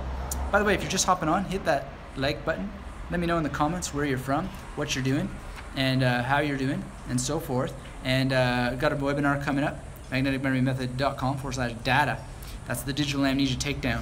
Please be there so that you can deal with these issues of the Google effect, and they're also calling it digital dementia now, as well as digital amnesia. I'm not sure which one I like better. I think I'm going to go for amnesia because amnesia is probably easier to cure than dementia, and we can cure it. We can get it going. J.A. says, which is Alex, by the way, major method is simple as child's play. I would agree, and it gets simpler and simpler and simpler the more that you do it. So J.A. is saying, I use a combination of major method and animal wardrobe. Okay, cool. To memorize dates in history. Very cool, very cool. Oh, Go is a programming language. Okay, I haven't heard of it. You know, a lot of people ask me about programming. I'm happy to dive into that, but I always say, well, what is it that you need to memorize? And it's kind of never really clear, and there's so many programming languages. So anyone wants to partner on something and you're serious, then let me know and we'll figure it out, because I'm quite confident that there's, well, I'm sure that the training that I have already is absolutely going to help anyone with that who will sit down and learn it. But yeah, there are certainly probably very specific techniques that we could do with. But again, it's like preparation is almost everything. Preparation, and then consistency, and developing a pattern, a rhythm, blocking the time, and showing up consistently and regularly so that these skills develop for yourself. I hear from people all the time, they're like, yeah, I studied memory techniques for 20 years and so forth, I don't have these problems, I don't get why people have problems with them and so forth, like, do you, blah, blah, blah, blah. And it's like, yeah, well, of course, if you actually learn them and use them, make them part of your life, then you'll see how that you just keep making connections and make connections upon connections, and you get better and better and better. You develop your mnemonic style, and you're good. And then you end up, supporting the work because you know how impactful it is, and you find the people who are doing the teaching and you support them.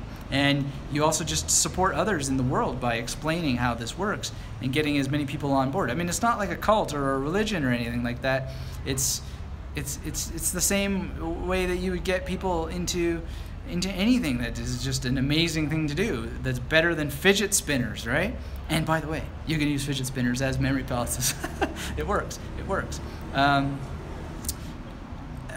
J.A. is suggesting making code objects into memory palaces. Yeah.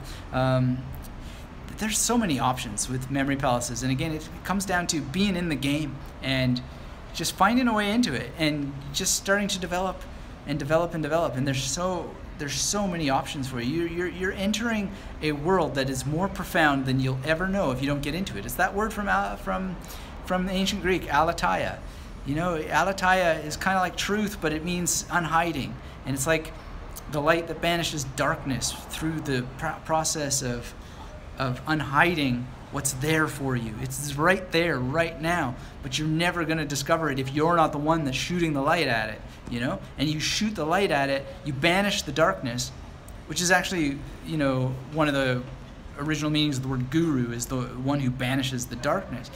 But that's not really that great, because we always have to be our own guru. How do we do that? We take action. We dive in. We learn the stuff, and away you go. It's that simple. If people ask me what I learned in university and what did I learn from all these books, it's be the one who takes action. Be the one who's on the journey.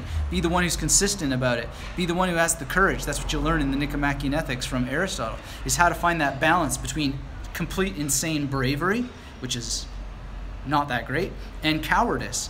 Courage is that golden mean, and you can find it, and you find it by being on the path. Oh, so Jonathan in Alaska was asking what I think is the best language to learn in the United States. Maybe Navajo. Why not? I think that if you want to be part of preserving knowledge, wisdom, culture, and banishing ignorance, learn Navajo, please. Or some native language, indigenous language. Be part of preserving the past, because digital amnesia is going to wipe it out. It's actively seeking to make the species maybe not more ignorant, but more malleable and more twitchy and more just...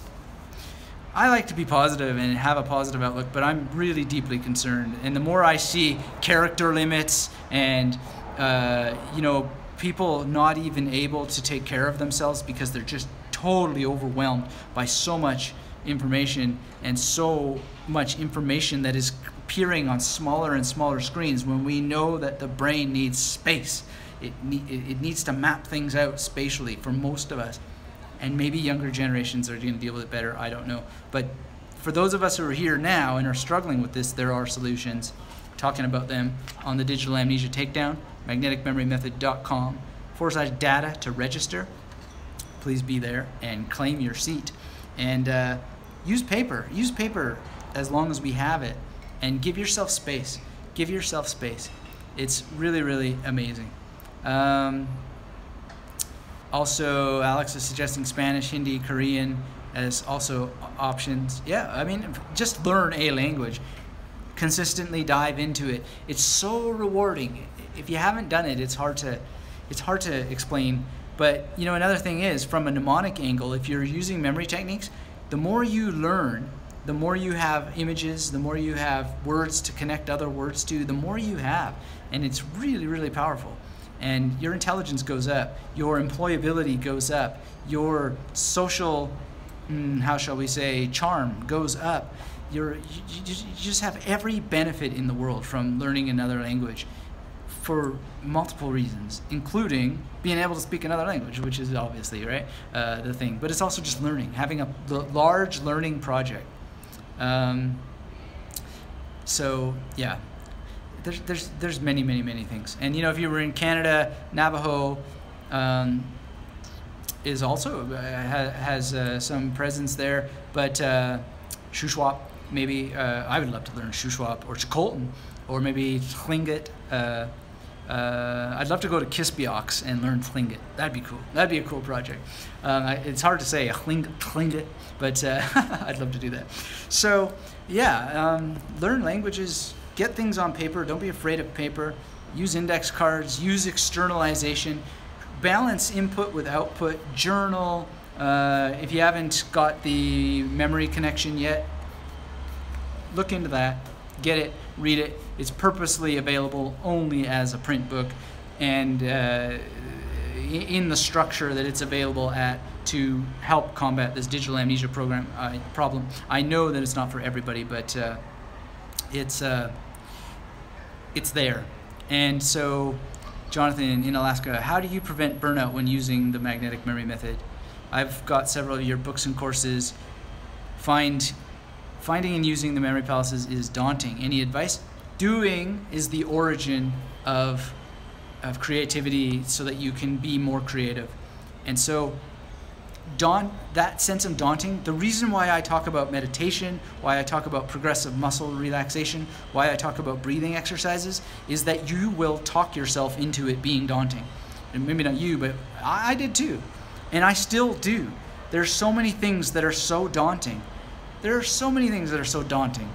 Do you know that figuring out how to do YouTube Live was so daunting that I almost never did it? How did I do it? I just started doing it. Don't worry about it being perfect. Don't worry about what's going to happen if people don't like it. Don't worry about this, that, and the other thing. Just do it. You'll figure it out and you'll gradually get better. I have ideas how to get better in 2018 and maybe have a proper camera so it's not through the iPhone, better sound and so forth. How am I going to do it? Well, I'm probably going to do it by having a bunch of crappy, crummy YouTube lives that don't work as well as they could, and then maybe these will be better. But if you watch the early ones, I didn't have a way to have the camera fixed in one place, but I still did it. And then people gave feedback and then I refined. How does that apply to memory palaces? Create memory palaces. Create as many as you can. Learn the memory palace technique. Get really intimate with your spatial memory. The reason why I teach it the way that I teach it is so that you actually have enough spatial memory constructs to work with to get good at it. There's rhyme to the reason. There's reason to the rhyme. There's a purpose and an intent behind it, and it's because I always had a problem with the memory palace technique. What the heck are these guys talking about? Turns out they don't even know it because they haven't gone in and created so many memory palaces, and you'll learn things by creating that amount. And I understand that if it seems daunting, 26 or whatever, well, you start with one. Start with one, just as J.A. is saying, you know, little pieces of information, eat small bites and chew well. Start with one. Make sure it has at least 5 stations, or, you know, start with a room and just use the 4 corners. And, you know, I'm going to redo a lot of the training and give that message that it's okay to start with one room and with the 4 corners of that room, and start to segment things into a beginners and intermediate and expert or advanced stage. But at the end of the day, I still think that the best way is to have the bird's eye view of what this involves and what spatial memory is about. And getting good at spatial memory is understanding it. And you understand it by creating multiple memory palaces and then using them as quickly as possible, but feeling knowing what a well-formed journey is by experiencing the difference. And so when you actually dive in, you actually get multiple memory palaces and you begin to navigate them and go, well, this, that, and the other thing. And it's like swimming, right? You can think theoretically about swimming all that you want, and you can have lectures about swimming, you can watch videos about swimming, but until you actually get in the water and feel what it's like to have your muscles touching the water, and then go back to the swimming manual or watch the video or hear from the instructor, you can't really develop the skill of swimming. You've got to be in there. So, and the people who are getting the results from this, that's what they're doing. So, you know, I'm just constantly amazed by the difference between the people who are just emailing me with these crazy, incredible results and those who don't. And the difference always comes down to how many memory palaces did you create. And they said, well, just like you said, one per letter of the alphabet. Even if you're not using those letters of the alphabet, the reason why is because it actually changes your perception of the alphabet. It changes your perception of space, how it can be used, and you begin to understand just how much space you have in your mind already, untapped. Each one that you create unlocks the potential for the other. And the more relaxed you are about it, the more you actually follow the recommendations to use your breath, to use muscle relaxation, the more you unlock the creativity. You also relax the impulse to reject. You relax the impulse to listen to that voice that says, this is too hard, this is too much, this is daunting. I know, because I have that voice too. And believe me, I've been moving mountains. Well, you don't have to believe me. You can just see the evidence of it. I mean, we're looking almost at 200 episodes of the Magnetic Memory Method podcast. One episode was daunting. Now we're almost at 200. And by the way, we're celebrating 1 million downloads of the Magnetic Memory Method podcast. 1 million downloads. You know how daunting that seems if I think about it and I look back and I just think, holy cow, how on earth did I do it? I did it by doing it. Doing is the origin of confidence. It's the origin of creativity. It's the origin of consistency. It's the origin of courage. Just start doing. You'll learn it by doing. It's really, really important. So Jonathan is asking, should I wait to build all of the palaces before I start using them for Arabic? Look, a lot of people want 10 commandments, and I resist doing that because I really try to be an honest and authentic teacher. And the answer is that it depends. And it depends on whether you can just sit down and spend the time to do the memory palaces. So I would highly recommend that you just do 26 memory palaces based on the English alphabet. And I would sit down and get that done. And the reason why is for the reason that I just described, so that you understand spatial memory. Spatial memory is going to be your #1 asset. Why? Because the magnetic memory method works when you're able to actually navigate memory palaces correctly, so that you can do the recall rehearsal correctly, so that you can go back and then add phrases to the core vocabulary correctly and have it work. So there's 2 options. The first option is to have all those memory palaces and have the expertise, the familiarity with spatial memory, and then start populating it with individual vocabulary. If you're going to use homophonic transliteration, then that's going to help you a great deal. If you're not going to use that, and you're going to have an additional memory palace for memorizing the Arabic alphabet, which is recommendable either way, but you can have those memory palaces indexed against the actual alphabet in question. Then that's another question that you need to answer. But either way, just pick one of those paths and do it, and get it done. And then just try to think about a number that's going to be reasonable for you. You've got 4 words that start with a particular letter of the alphabet. Put them in one room. Use the 4 corners. Don't get all fancy with the furniture and all that sort of stuff. Just begin to feel your way into it. See how it works. Then go to the next room. 4 more words. Then when you can rattle them off forwards and backwards, which you're going to be able to do also out of order using the magnetic memory method as described, then you're going to have no problem adding phrases to that core vocabulary. The beauty of it is that then you compound. And when you compound, you're going to use, you're not just going to use, well, you can do it in a way that isn't this way, but I would recommend that you compound. So let's say you have the word soccer and grandma, and cheese and button. So soccer, grandma, cheese, button, right? Now you can have a sentence that is soccer and doesn't use grandma, cheese, button, or you can have a sentence that uses the other words in that journey. Either way, but you just want to be able to have the words strong enough that you can recall them and have them in a way that you can work on your pronunciation. Then start adding phrases. This is where working with a really good language teacher will help, because they'll help you get the phrases. And it's very, very simple. And the reason why it works for people is the people who just give that a try. And they come up sometimes with their own variations, but generally that's the program. And there's nothing to lose, but everything to gain. And the thing is you will have adventures and discover certain things, and you'll find that it can go incredibly, incredibly fast. And it's so much fun. It's so much fun. So how you deal with the burnout, which was your original question, is you don't have burnout in the first place. If you're doing this as described, it should create energy, not burn it, or rather it should create more energy than it is consuming. It's just a simple principle, and that's a principle for all learning. And at the end of the day, you know what? If it isn't for you, then maybe there's other things that you do have that will create more energy for you, and there's nothing wrong with that. But that doesn't have anything to do with the techniques. It has to do with learning style, and you can look more into your learning hierarchy, into your sensory preferences, which is what I talk about in the memory connection. How do you make those connections? And that's part of how you hack the system or engineer things in your favor, by developing an understanding. And the reality is you're the only one who can do it, and you can do it with the guidance of an external teacher, but you've got to meet the teacher halfway by following the exercises. How to find more memory palaces for multiple languages, then medical terminology. It's hard to find 60 palaces for these different spheres of life. It's hard if you decide that it is.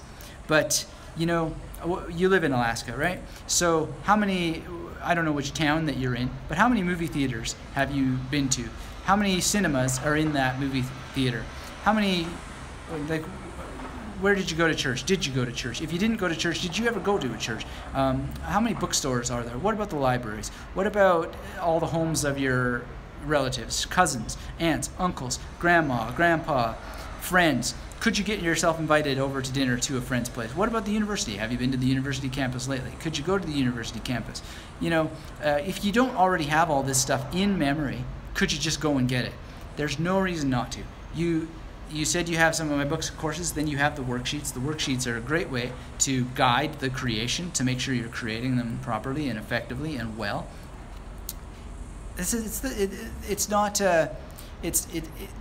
no reason that 60 isn't achievable. Look, if you were in my dream recall intensive, you'll notice that whenever I report a dream and I ask every time, what's the memory palace here that this remembers? There's at least 30 new memory palaces I never thought of using before. So my memory palace count must be up to 250 by now. And it's just thinking, oh my goodness, how come I never used that before? It's all journaled in my dream journal. If I'm ever lacking one and it doesn't come to mind, oh, I'll just look at my dream journal today. So another way of always making sure that you have memory palaces is to learn how to remember your dreams, and then when you remember your dreams, free associate to them and think, what's the memory palace here? There's been some experiments going on with actually using dream elements as memory palaces. That's going on in the group. It's amazing. It's still kind of, how well is that going to work out? Well, we'll see over time. Also, if you got the November edition of the Magnetic Memory Method print newsletter, then there's even more ideas how to create more memory palaces and a full demonstration with Chinese vocabulary of exactly how we're doing that. Harvinder, he's in Dream Recall Intensive. Harvinder also has the memory connection. He says, my dream memory palaces are also increasing. It's great. And Harvinder, you're a great example of someone who shows up consistently, and I really admire it, I appreciate it, and you're absolute treasure, and you're going to have more and more memory palaces just keep coming up again and again and again as a result of this. Doesn't matter where you live, there's no ceiling. This is one of the beautiful things about spatial memory as well, and I want everybody to understand that for the vast majority of people, spatial memory is your #1 strongest memory capacity of all the modes of memory that we have. I'm going to be talking about that on the Magnetic Memory Method Digital Amnesia Takedown. Go to magneticmemorymethod.com/data, D-A-T-A, register for that webinar. You'll discover things that are going to help you a great deal. And you know, there's just an unlimited resource when it comes to spatial memory. But we'll talk about some of the other memory modes that you have on that. And it's really, really simple. So Jonathan in Alaska, could you use a place like a supermarket or a cinema for several foreign language letters at once? Yes, you could. And you know, you want to think strategically about what it is that you're doing with the language or with the multiple languages. So there's different paths, and we can talk about that. So you've got like cognates, for example, and then you got to think, well, is the similarity going to be causing, is it going to be a helper or is it going to be a hindrance, right? And then you want to think about, like, are there shared cognate rules that are possible? So Spanish, I believe there are 11 cognate rules. You understand, if you just memorize those 11 cognate rules, you get something like 3,000 words overnight, right? Just by memorizing the cognate rules. Now, this presupposes that you're fluent in English, or that English is your mother tongue, and which doesn't necessarily mean you're fluent in English, by the way. I'm certainly not, but it's certainly an asset to understand that and dive into that. And I'm pretty sure that my memory is correct, that there's 11 cognate rules from Spanish, but it's just game-changing to know that. And so it depends. Now, similarity can be an aid to memory, or it can be, it can cause what is called the ugly sister effect or ghosting. I'll suggest that you look up the Beginner's Guide to Overcoming the Ugly Sister Effect on the Magnetic Memory Method podcast. The written post is there as well. I think you'll find it useful for overcoming that problem. But ultimately, you got to really remember the old proverb about the hunter. The hunter who chases 2 rabbits rarely catches one of them. So think about what it is that you want, and are you going to get a real punch out of this? And in some cases, that's true. Some people really do well with multiple languages at the same time. Remembering that memory is a tool in language learning, but it's not the only tool in the toolbox. There's reading, writing, speaking, listening in ways that serve memory, and then using memory that serves reading, writing, listening, speaking, and then of course remembering itself. So memorizing and recalling are different processes. They happen different ways.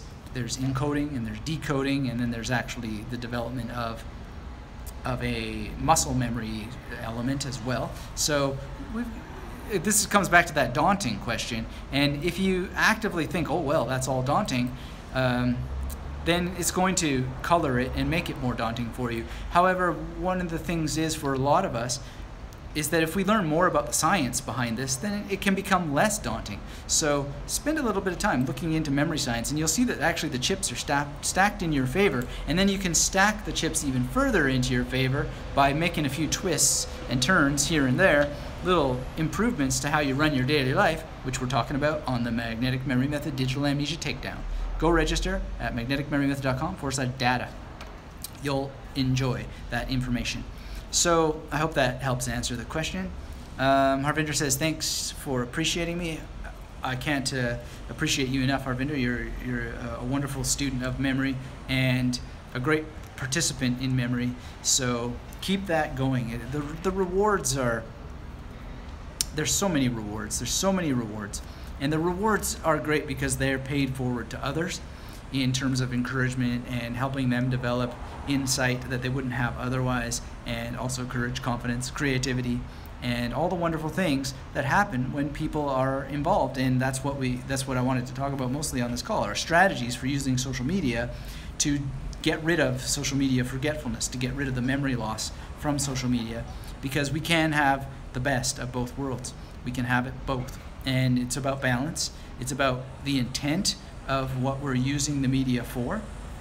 And so, to rehearse, the first tip was to use social media for group study. Study where you're actually getting a specific outcome that you and everybody else in that group wants, and that you're showing up to consistently for, that you want to be there consistently, and that you contribute to as much as you take away, so that you're actually having balance in all these things. And you know, it's just very, very simple, and the social media is great. You can create your own secret Facebook groups, invite people that you think are motivated and willing to participate and will participate in order to help you get the outcome that you're looking for and help them get the outcome that they're looking for. Then the second thing is to also meet real people. Actually go out and extend it to the real world, so you can have a real study group where you're getting the brain chemicals of social interaction plus the discussion. And again, keep in mind that the more you put into it, the more you're going to take away. One of the reasons why the real people thing is so beneficial is also because you get better mind wandering. And this is accounted for in some scientific research, which we can certainly list if you want to look it up yourself. But mind wandering is very, very good for creativity, for rest, for memory, for innovating new ideas, for remembering and directing your memory at achieving better outcomes and goals. So we get more mind wandering from meeting real people than we do from groups, because of the passive nature of online social media and the digital amnesia effect, the digital forgetting. Then the last tip that I had for doing this is get a paper component. Have, you know, this is memory journal, this is goal journal, this is a journal for helping keep notes for this particular book that I'm reading, and so on. The Memory Connection teaches you how to make several kinds of journals so that you have the fullest possible benefit. And I know a lot of people want it all in their devices. I know, there's nothing wrong with wanting that. Is it going to play out in the end? Maybe for you it will.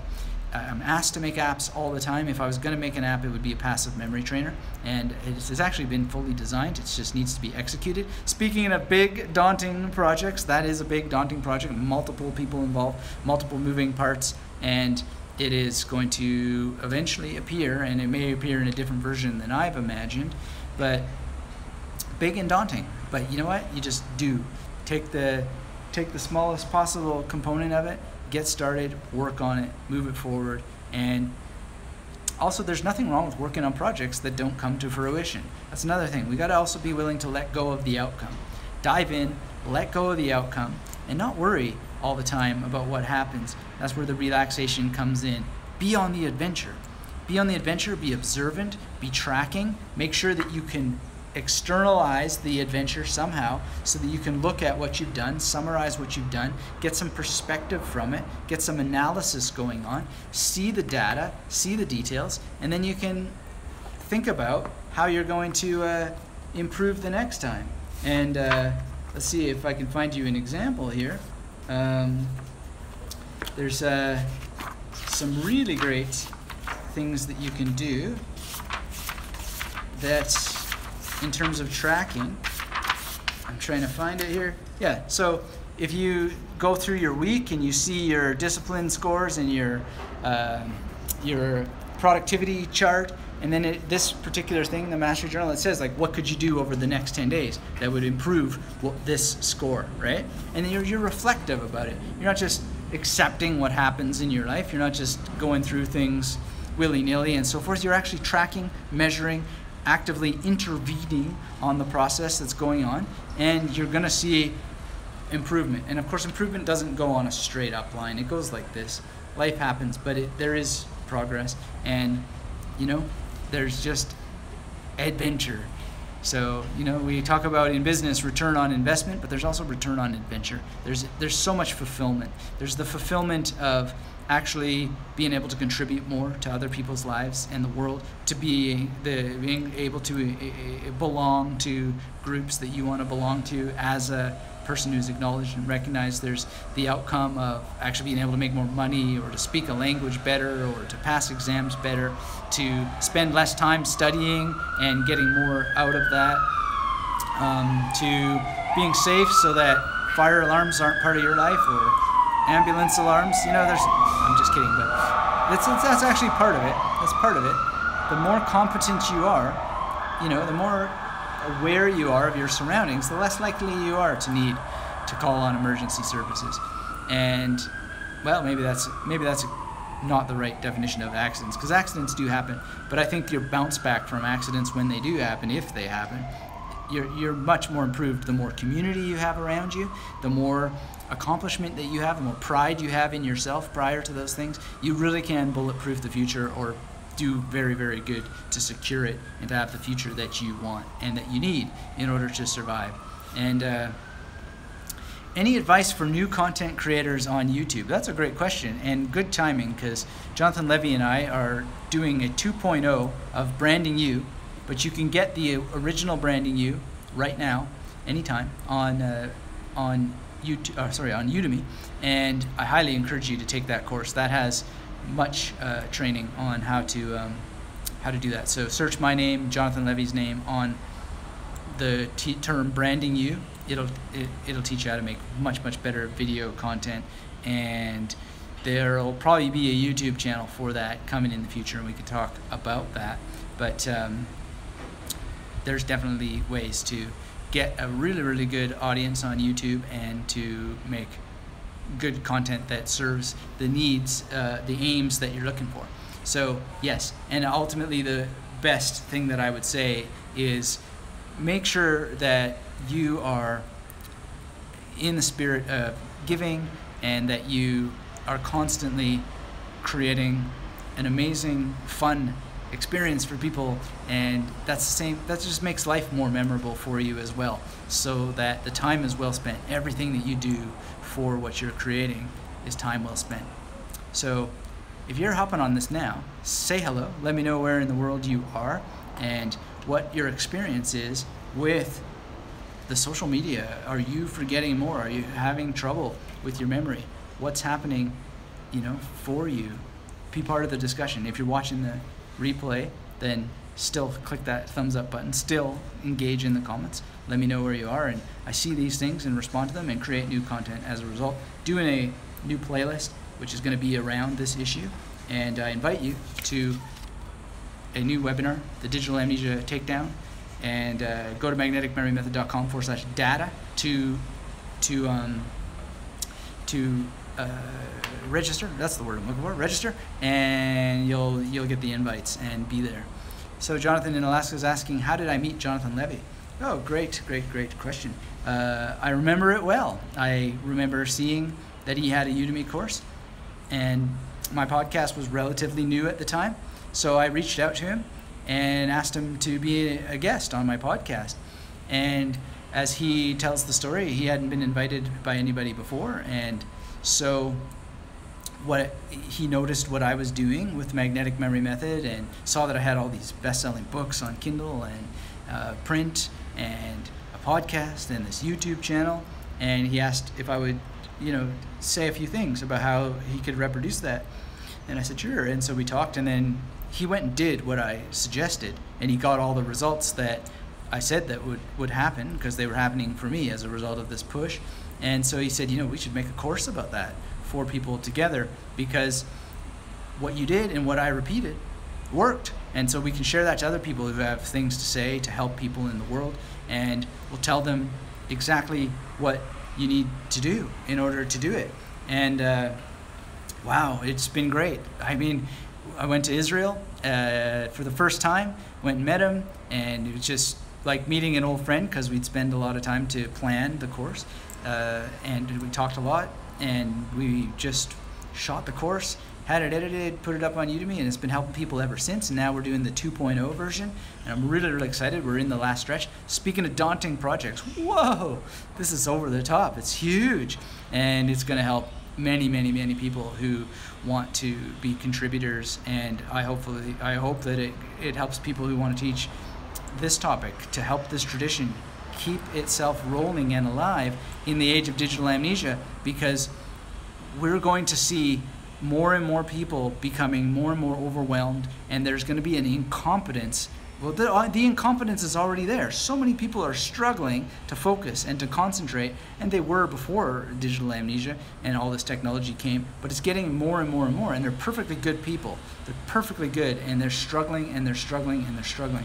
And the answer is not to throw away the technology. The answer is to find balance. It's to find ways forward to get the best of both worlds. And that's what my mission is. It's what the mission of this channel is. It's what the mission of the podcast is. It's what the mission of magneticmemorymethod.com/data is. So get yourself registered for the Digital Amnesia Takedown. It really is going to get taken down if you follow the training on that. And it's a really, really, really great experience. Jonathan's asking, do you think it's possible to self-publish for $100? Absolutely. Take the course. It's going to cost you very, very little, and with what's remaining of your $100, yes, you can self-publish for much, much cheaper. And you'll be invited, speaking of getting the most out of social media, to our Branding You group. It's only for people who are in the course. You can ask these questions there, get some feedback, and you can start an empire on less than $100. I know, because I did it. And I made my own book covers in the beginning. It didn't cost me anything. I didn't spend anything on getting started. And it's just do it, And if you need help, take the Branding You course. Inconvenient Politics says, adventures. I have had some experience with Arabic, and I would suggest that you create enough memory palaces to memorize the alphabet and how to pronounce them. Great. Thank you, Inconvenient Politics, for addressing Jonathan's question. Adventures in multilingualism for that, and just to repeat it, because you've added more here. So Inconvenient Politics is suggesting that you create enough memory palaces to memorize the alphabet and how to pronounce them. This will become a foundation, and then you can create more memory palaces for the vocabulary.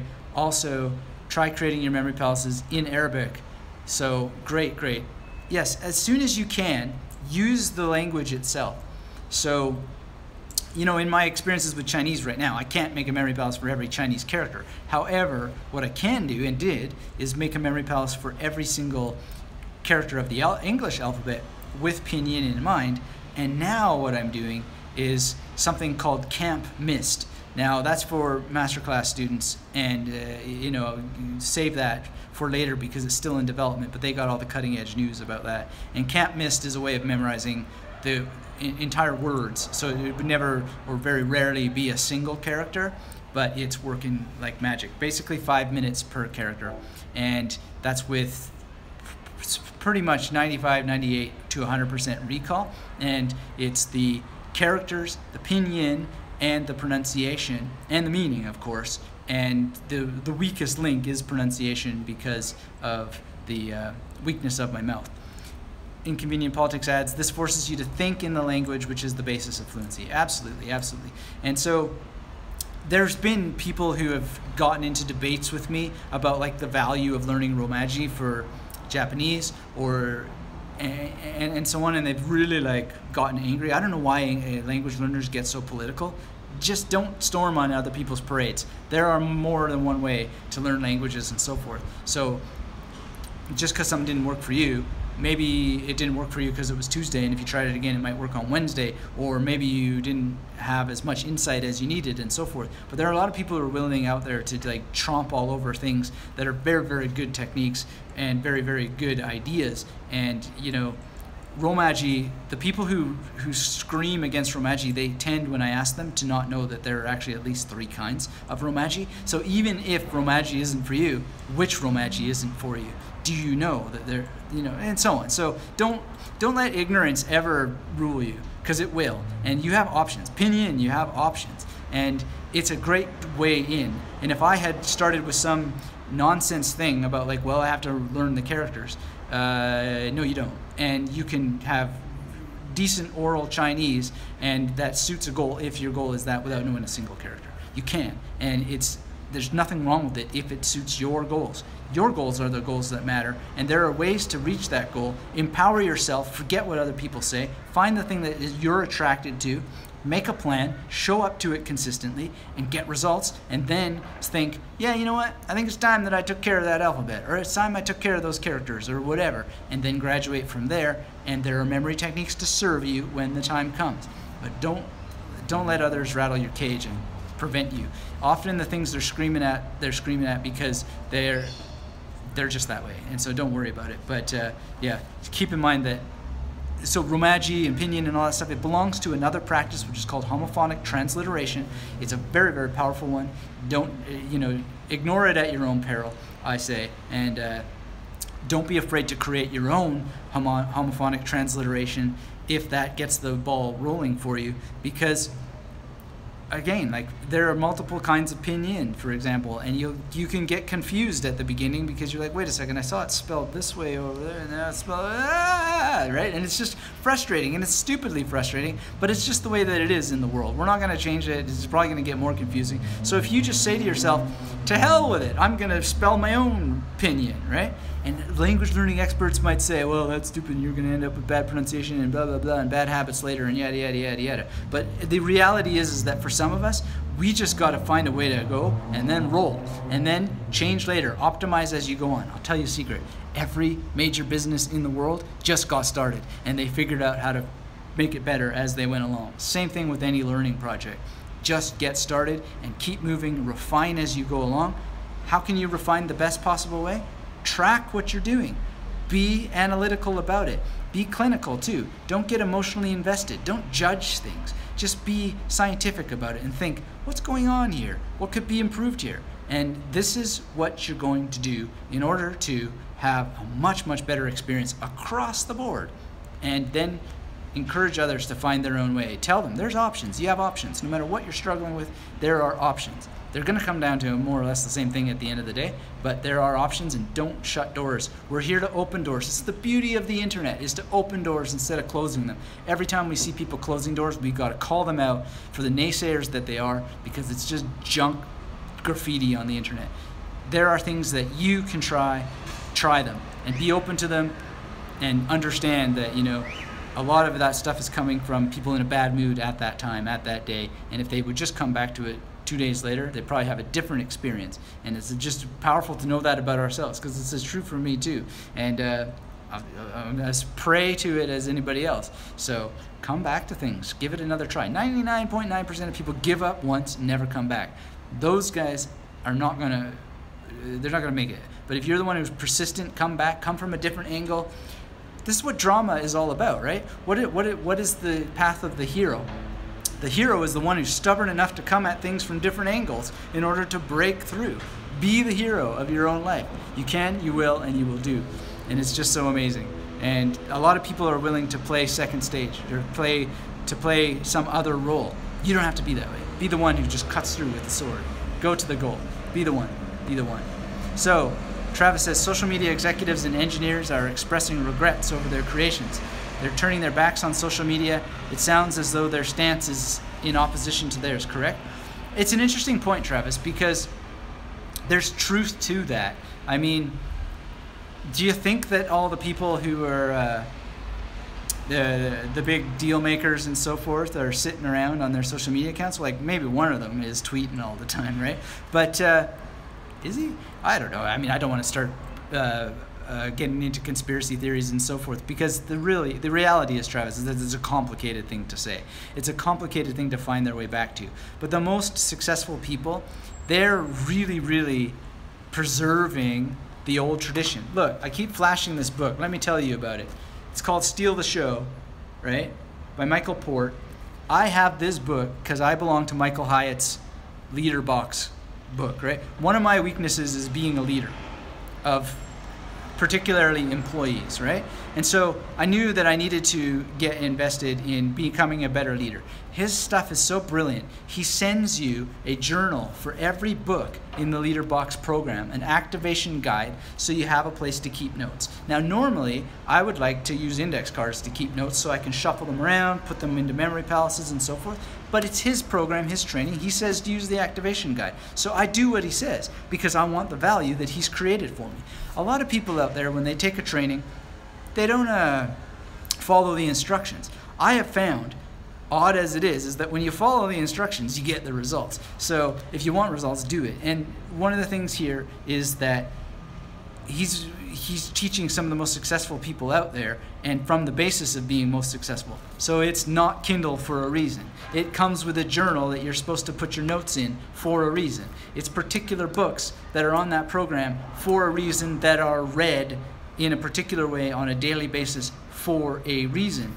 And you can bet that the most successful people out there are reading real books, not Kindle books. And the reason has to do with digital amnesia. It has to do with the fact that the brain maps spatially with some sort of correspondence to where things are in space.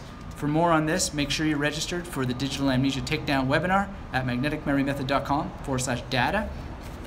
And I really want to share with you this because I do these things, and I've never found that I've gotten great results when I just meet a teacher halfway, or I'll take and choose and blah blah blah. If you suit your own interests, you're not a student. You've got to get in there and do what they're saying. So yeah, I prefer index cards, but he actually has a memory technique that he teaches, and I'm going to give it its fair due for a year. I signed up for a year.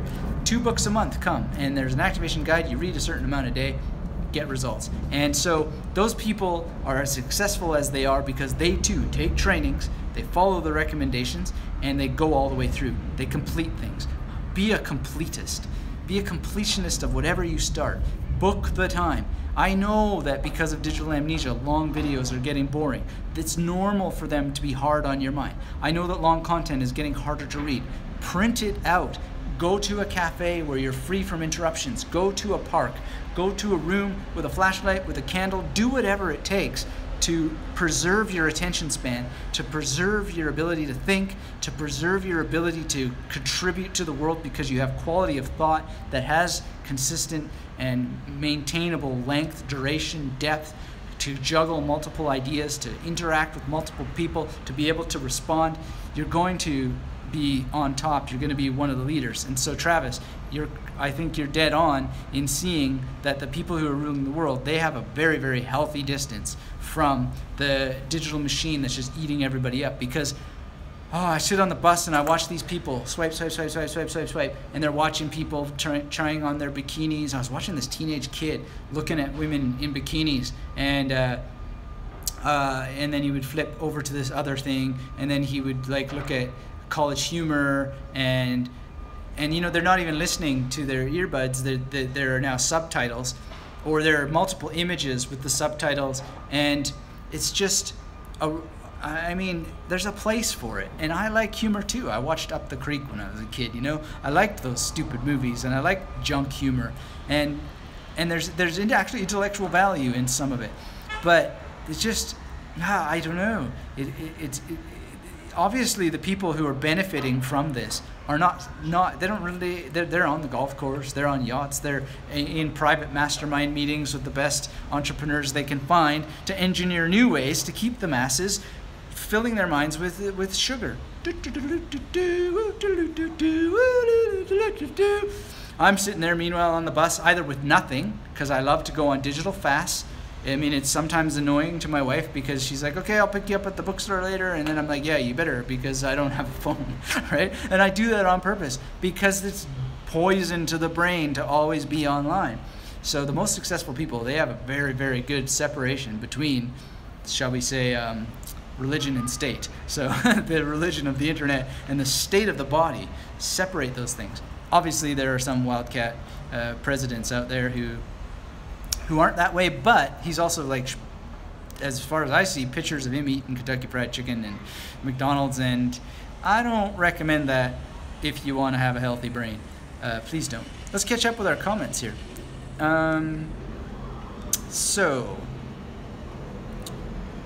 Let's see. Something about books in the store. Can you sketch faces from memory? How do you learn? My sketchbook is actually over there. Yes, I sketched from memory a scene from Kill Bill. So, and well, I think it's reasonable. But yes, you can. And sketching is something that was hard for me because I do have a limited mind's eye, but I've worked on it, and I'm quite happy with my drawings. I usually do non-symbolic drawings, a lot of space stations that really wouldn't fly. But in any case,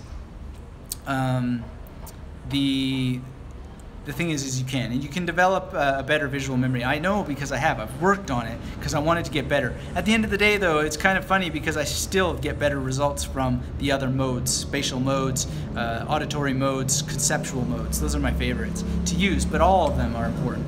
Inconvenient Politics says, where was the course you suggested for self-publishing? So I'm talking about Branding You, which is with Jonathan Levy. So if you put my name and Jonathan Levy's name into Google, and Branding You, it'll be on Udemy, and I highly recommend that you take that if you're interested in doing the work that we do.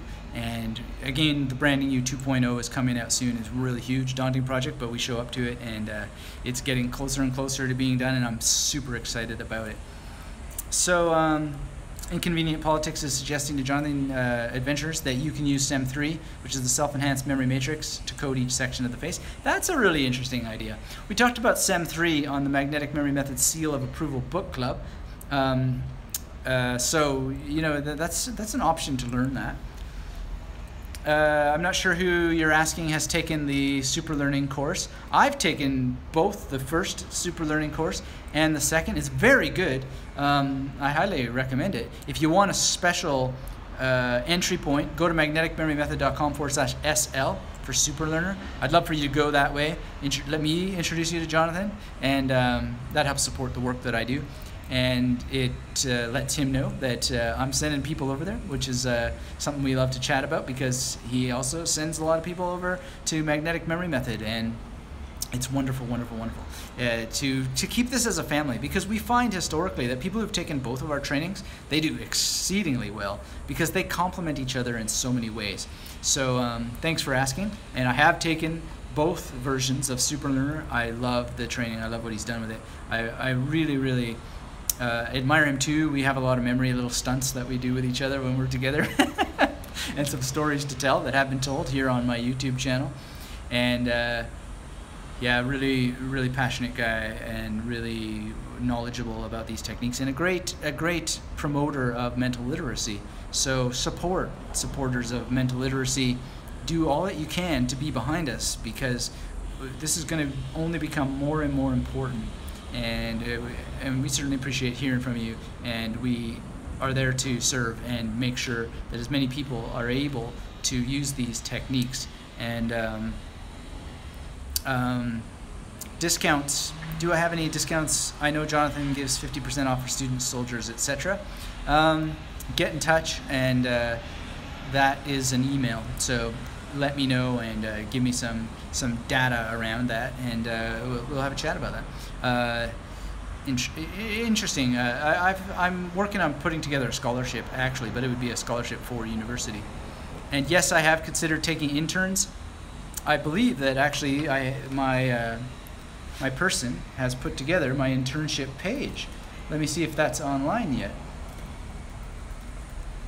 Yeah, if you go to magneticmemorymethod.com/internship, you can apply to get an internship with me.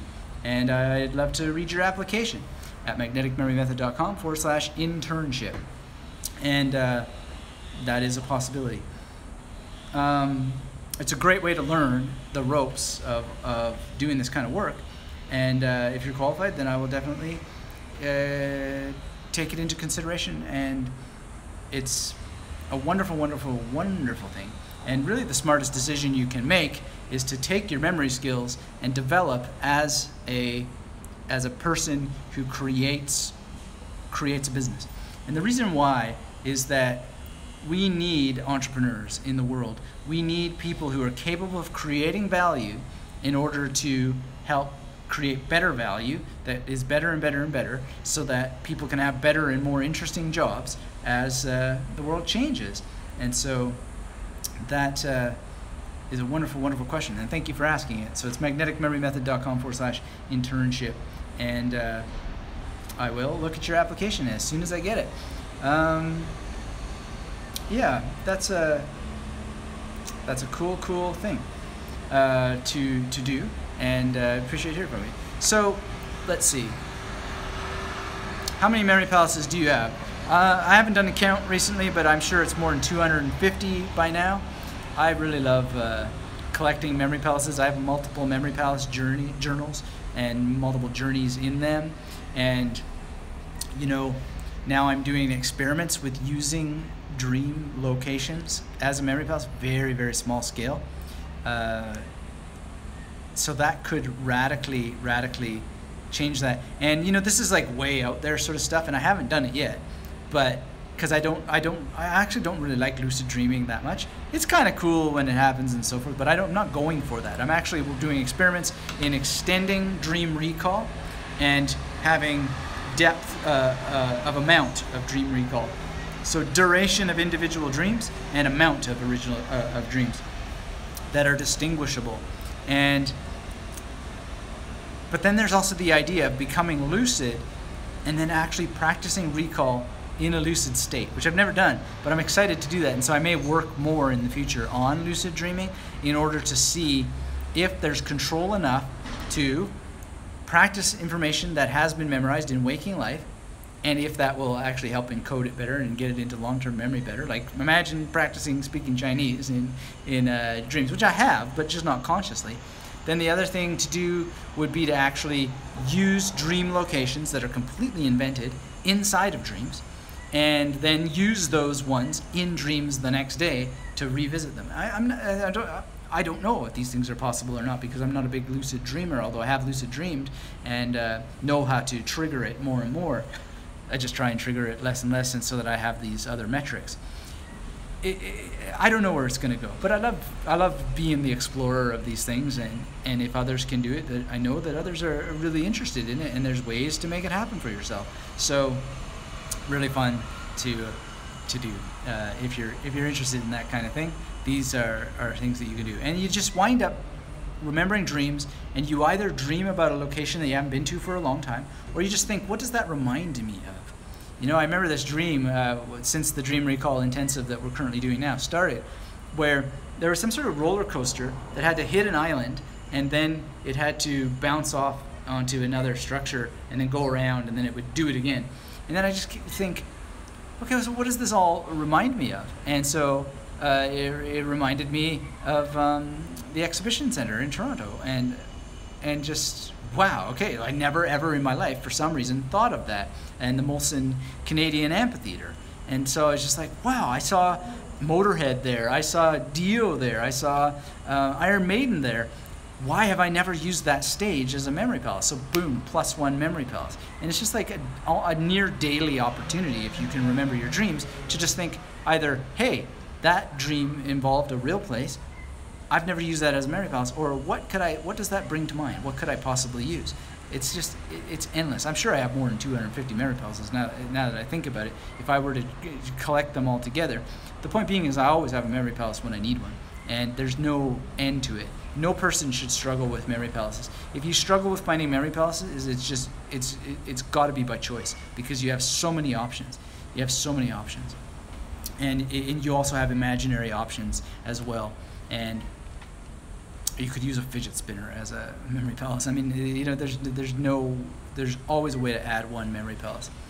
So that I hope you find empowering, because ultimately it comes down to getting out there, cultivating them, finding them and using them. Memory palaces really aren't memory palaces unless they're used. That's a little secret there for you, that it's not really a memory palace until you've used it. Now, there's different ways to use it. So you navigate it, that's a use, so then it becomes real. And then actually using it to encode and then decode information, that makes it more and more real. Memory palaces are just amazing. It's like, you know how they count hours of being a pilot, or how many jumps that you've taken from a parachute, and you really calculate that depth of experience, and you only ever get to pack your own parachute until you get to a certain amount of jumps. Well, same sort of thing. You're gonna have experiences that are only possible. Ni hao. Ni hao ma. Oh, Jenda. Good. Okay, so yeah, you get portals of entry that open up, portals of entry into experience that open up only when you've done enough practice. So if I were to gamify this with a special app or something like that, then there'd be badges and so forth. But you make your own badges. Like, I mean, I got the Warrior of the Mind emblem from Tony Buzan. That's probably the ultimate thing you're ever going to get, right? And he just gave it to me for outstanding contributions to global mental literacy. So I've got like the badge, and I always think that I want to one day meet the person who has done so much for global mental literacy that I give him the Warrior of the Mind emblem, right? That's my wish, is to meet someone who does that much, that I'm just like, I can no longer have this pin. I've got to give it to you. If that happens inside of Tony Buzan's lifetime, then I might say, hey, Tony, could you replace it? I had to pass it on. But I don't know when it's going to happen. But I know it's going to happen because I'm actively out there every day seeking the one who is going to do that, because that person is out there. And we need more memory trainers. We need more people out there helping create mental literacy, helping others pick up these, amass these abilities and skills, and the confidence that comes with them, the pleasure that comes with them, the freedom that comes with them, the courage that comes with them, to do the things you want to do in life and not have anything stop you. We're going to have some background noise here because lunchtime is coming up. Go to magneticmemorymethod.com/data for the Digital Amnesia Takedown to learn more about how you can craft this for yourself. Garrett's here. Thanks for saying hello, Garrett. Garrett says, Anthony, I just wanted to thank you so much for your videos and podcasts. I've been using memory palaces and the major method for just a few days. Wow, this stuff really works. So simple. Well, thanks, Garrett. I really appreciate you saying that. And thank you for being here. Thank you for letting me know. I really appreciate it. Thank you for putting wow in all caps, because wow, this stuff really is that simple. And yes, it really does work. And it's astonishing. And you know what? People who are skeptical about it, I have a soft spot in my heart for you, because I was skeptical too. And I know a lot of people who have been skeptical. Like, if you read the literature, everybody was skeptical of it, because how could this be? How could it be that you could have that level of recall from thinking about things differently and doing certain activities in your brain? And lo and behold, there's options. Of course it can be. As soon as you do it, you're like, holy cow, the potential here is huge, and it never ends. It is a lifetime adventure, and it's not like you're strapped to it and forced to use it. You don't have to use it all the time, but if you do make it part of your life, it's going to serve you in your life in ways that are untold. Inconvenient Politics says, I used a memory palace to memorize the periodic table, and then used the periodic table to memorize other things such as numbers, names, lists, etc. Awesome, great to hear. And you can do all kinds of things. I think it's really great to have multiple projects and dedicated learning projects, and just show up to them. Show up to them. You're going to have so much adventures and so much fun. And then, the periodic table can be used to then help memorize other things, as you're saying. You never waste any time on anything. Any time that you memorize then becomes a tool to memorizing other things. And Sem 3 kind of has that aspect to it as well. You can have an informal Sem 3 structure, and just get it there. So Jonathan from Alaska, Adventures in Multilingualism, asks, can you develop a photographic memory? I do not think so. I am very unhappy in some sense of the whole photographic memory thing. It's creating a false promise. It's creating a false image in people's mind about what memory is. Memory is not a recording. It's not a snapshot. That doesn't mean to say that you can't have experiences of memory that you feel are as strong as a photograph, but to sell these techniques as if that you're going to have a memory like a camera, that's just patently false, because there's too many different modes of perception that people have. And Inconvenient Politics saying you can develop a pseudo-photographic memory, but it's very labor-intensive. You can, for example, memorize every object in a room very quickly. Yeah, but the reason to use photographic memory is a marketing stunt, not that it has anything to do with photography or recording in that sense. The brain just doesn't work that way, and the recall properties just don't work that way. Now, that is a good idea, though. Kim's game is one thing, for example, which would be having a bunch of objects on a plate and having a blanket over it and then opening it. And you can do this at parties and see how many people can remember things. Fun. But what you're doing to recall it doesn't have to do with a camera. The closest way to earn that word is to understand that there's chemicals involved in the brain. So when information hits the eyes, they're translated into chemicals, and the neurons are dispersing radically the imagery all over the place, kind of like scattershot. Then it's being sent all over the brain in a chemical process that is like how light hits emulsive surfaces that turn the information into another kind of chemical, et cetera, et cetera. Maybe you could get away with it in that way, but I still think it's patently dishonest, and I really, really don't think that that it works that way. Good question coming up here from Jonathan. Is there no such thing as if there's no such thing as photographic memory, how can you sketch from memory? Well, very simple. When you're sketching, you're drawing. You're not producing a photograph. It's just that simple.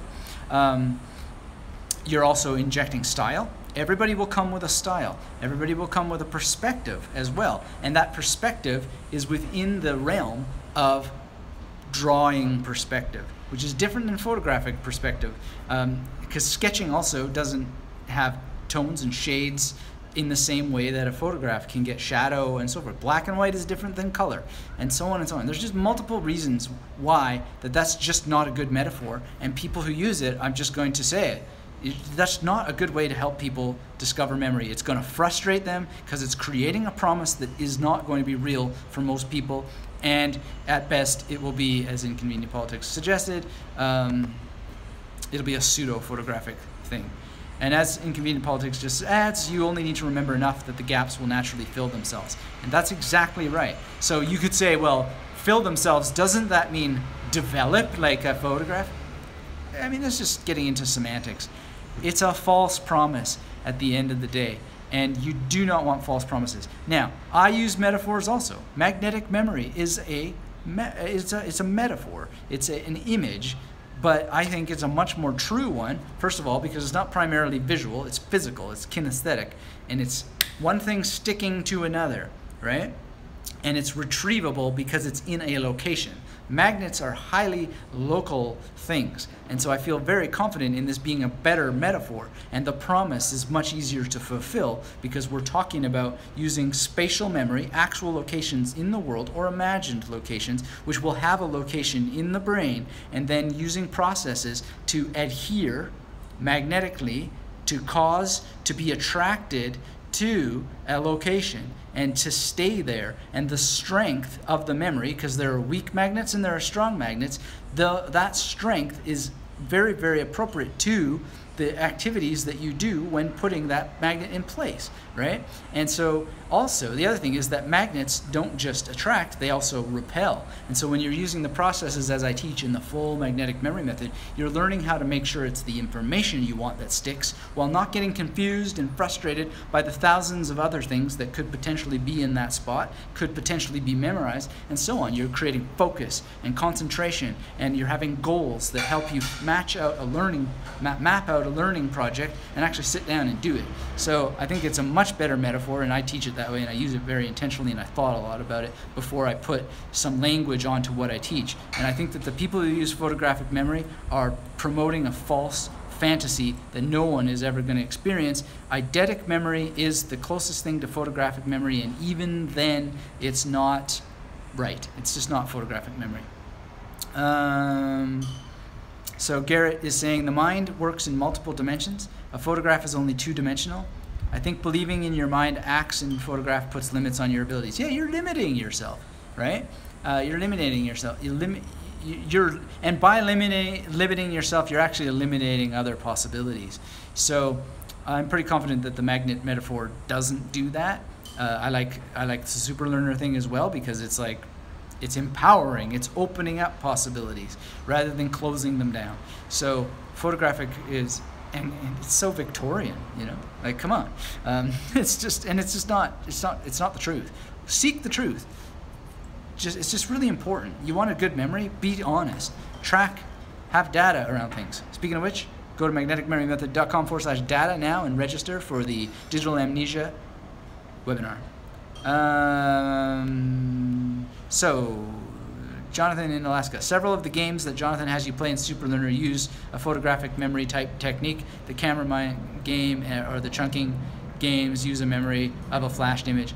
Yes, well, Jonathan and I have had this discussion. I like the Superlearner course. I don't use any of the games because I don't play around with apps. I don't spend my time that way. And I'm not going to say whether one should or shouldn't, but you should be very, very aware of the digital amnesia problem, and you should be honest about the outcome of those games for you. If you get great results from them, great. If you're not getting great results from them, go back to organic. And I think you can divide the Superlearner training from the games, and you can pick or choose and so forth.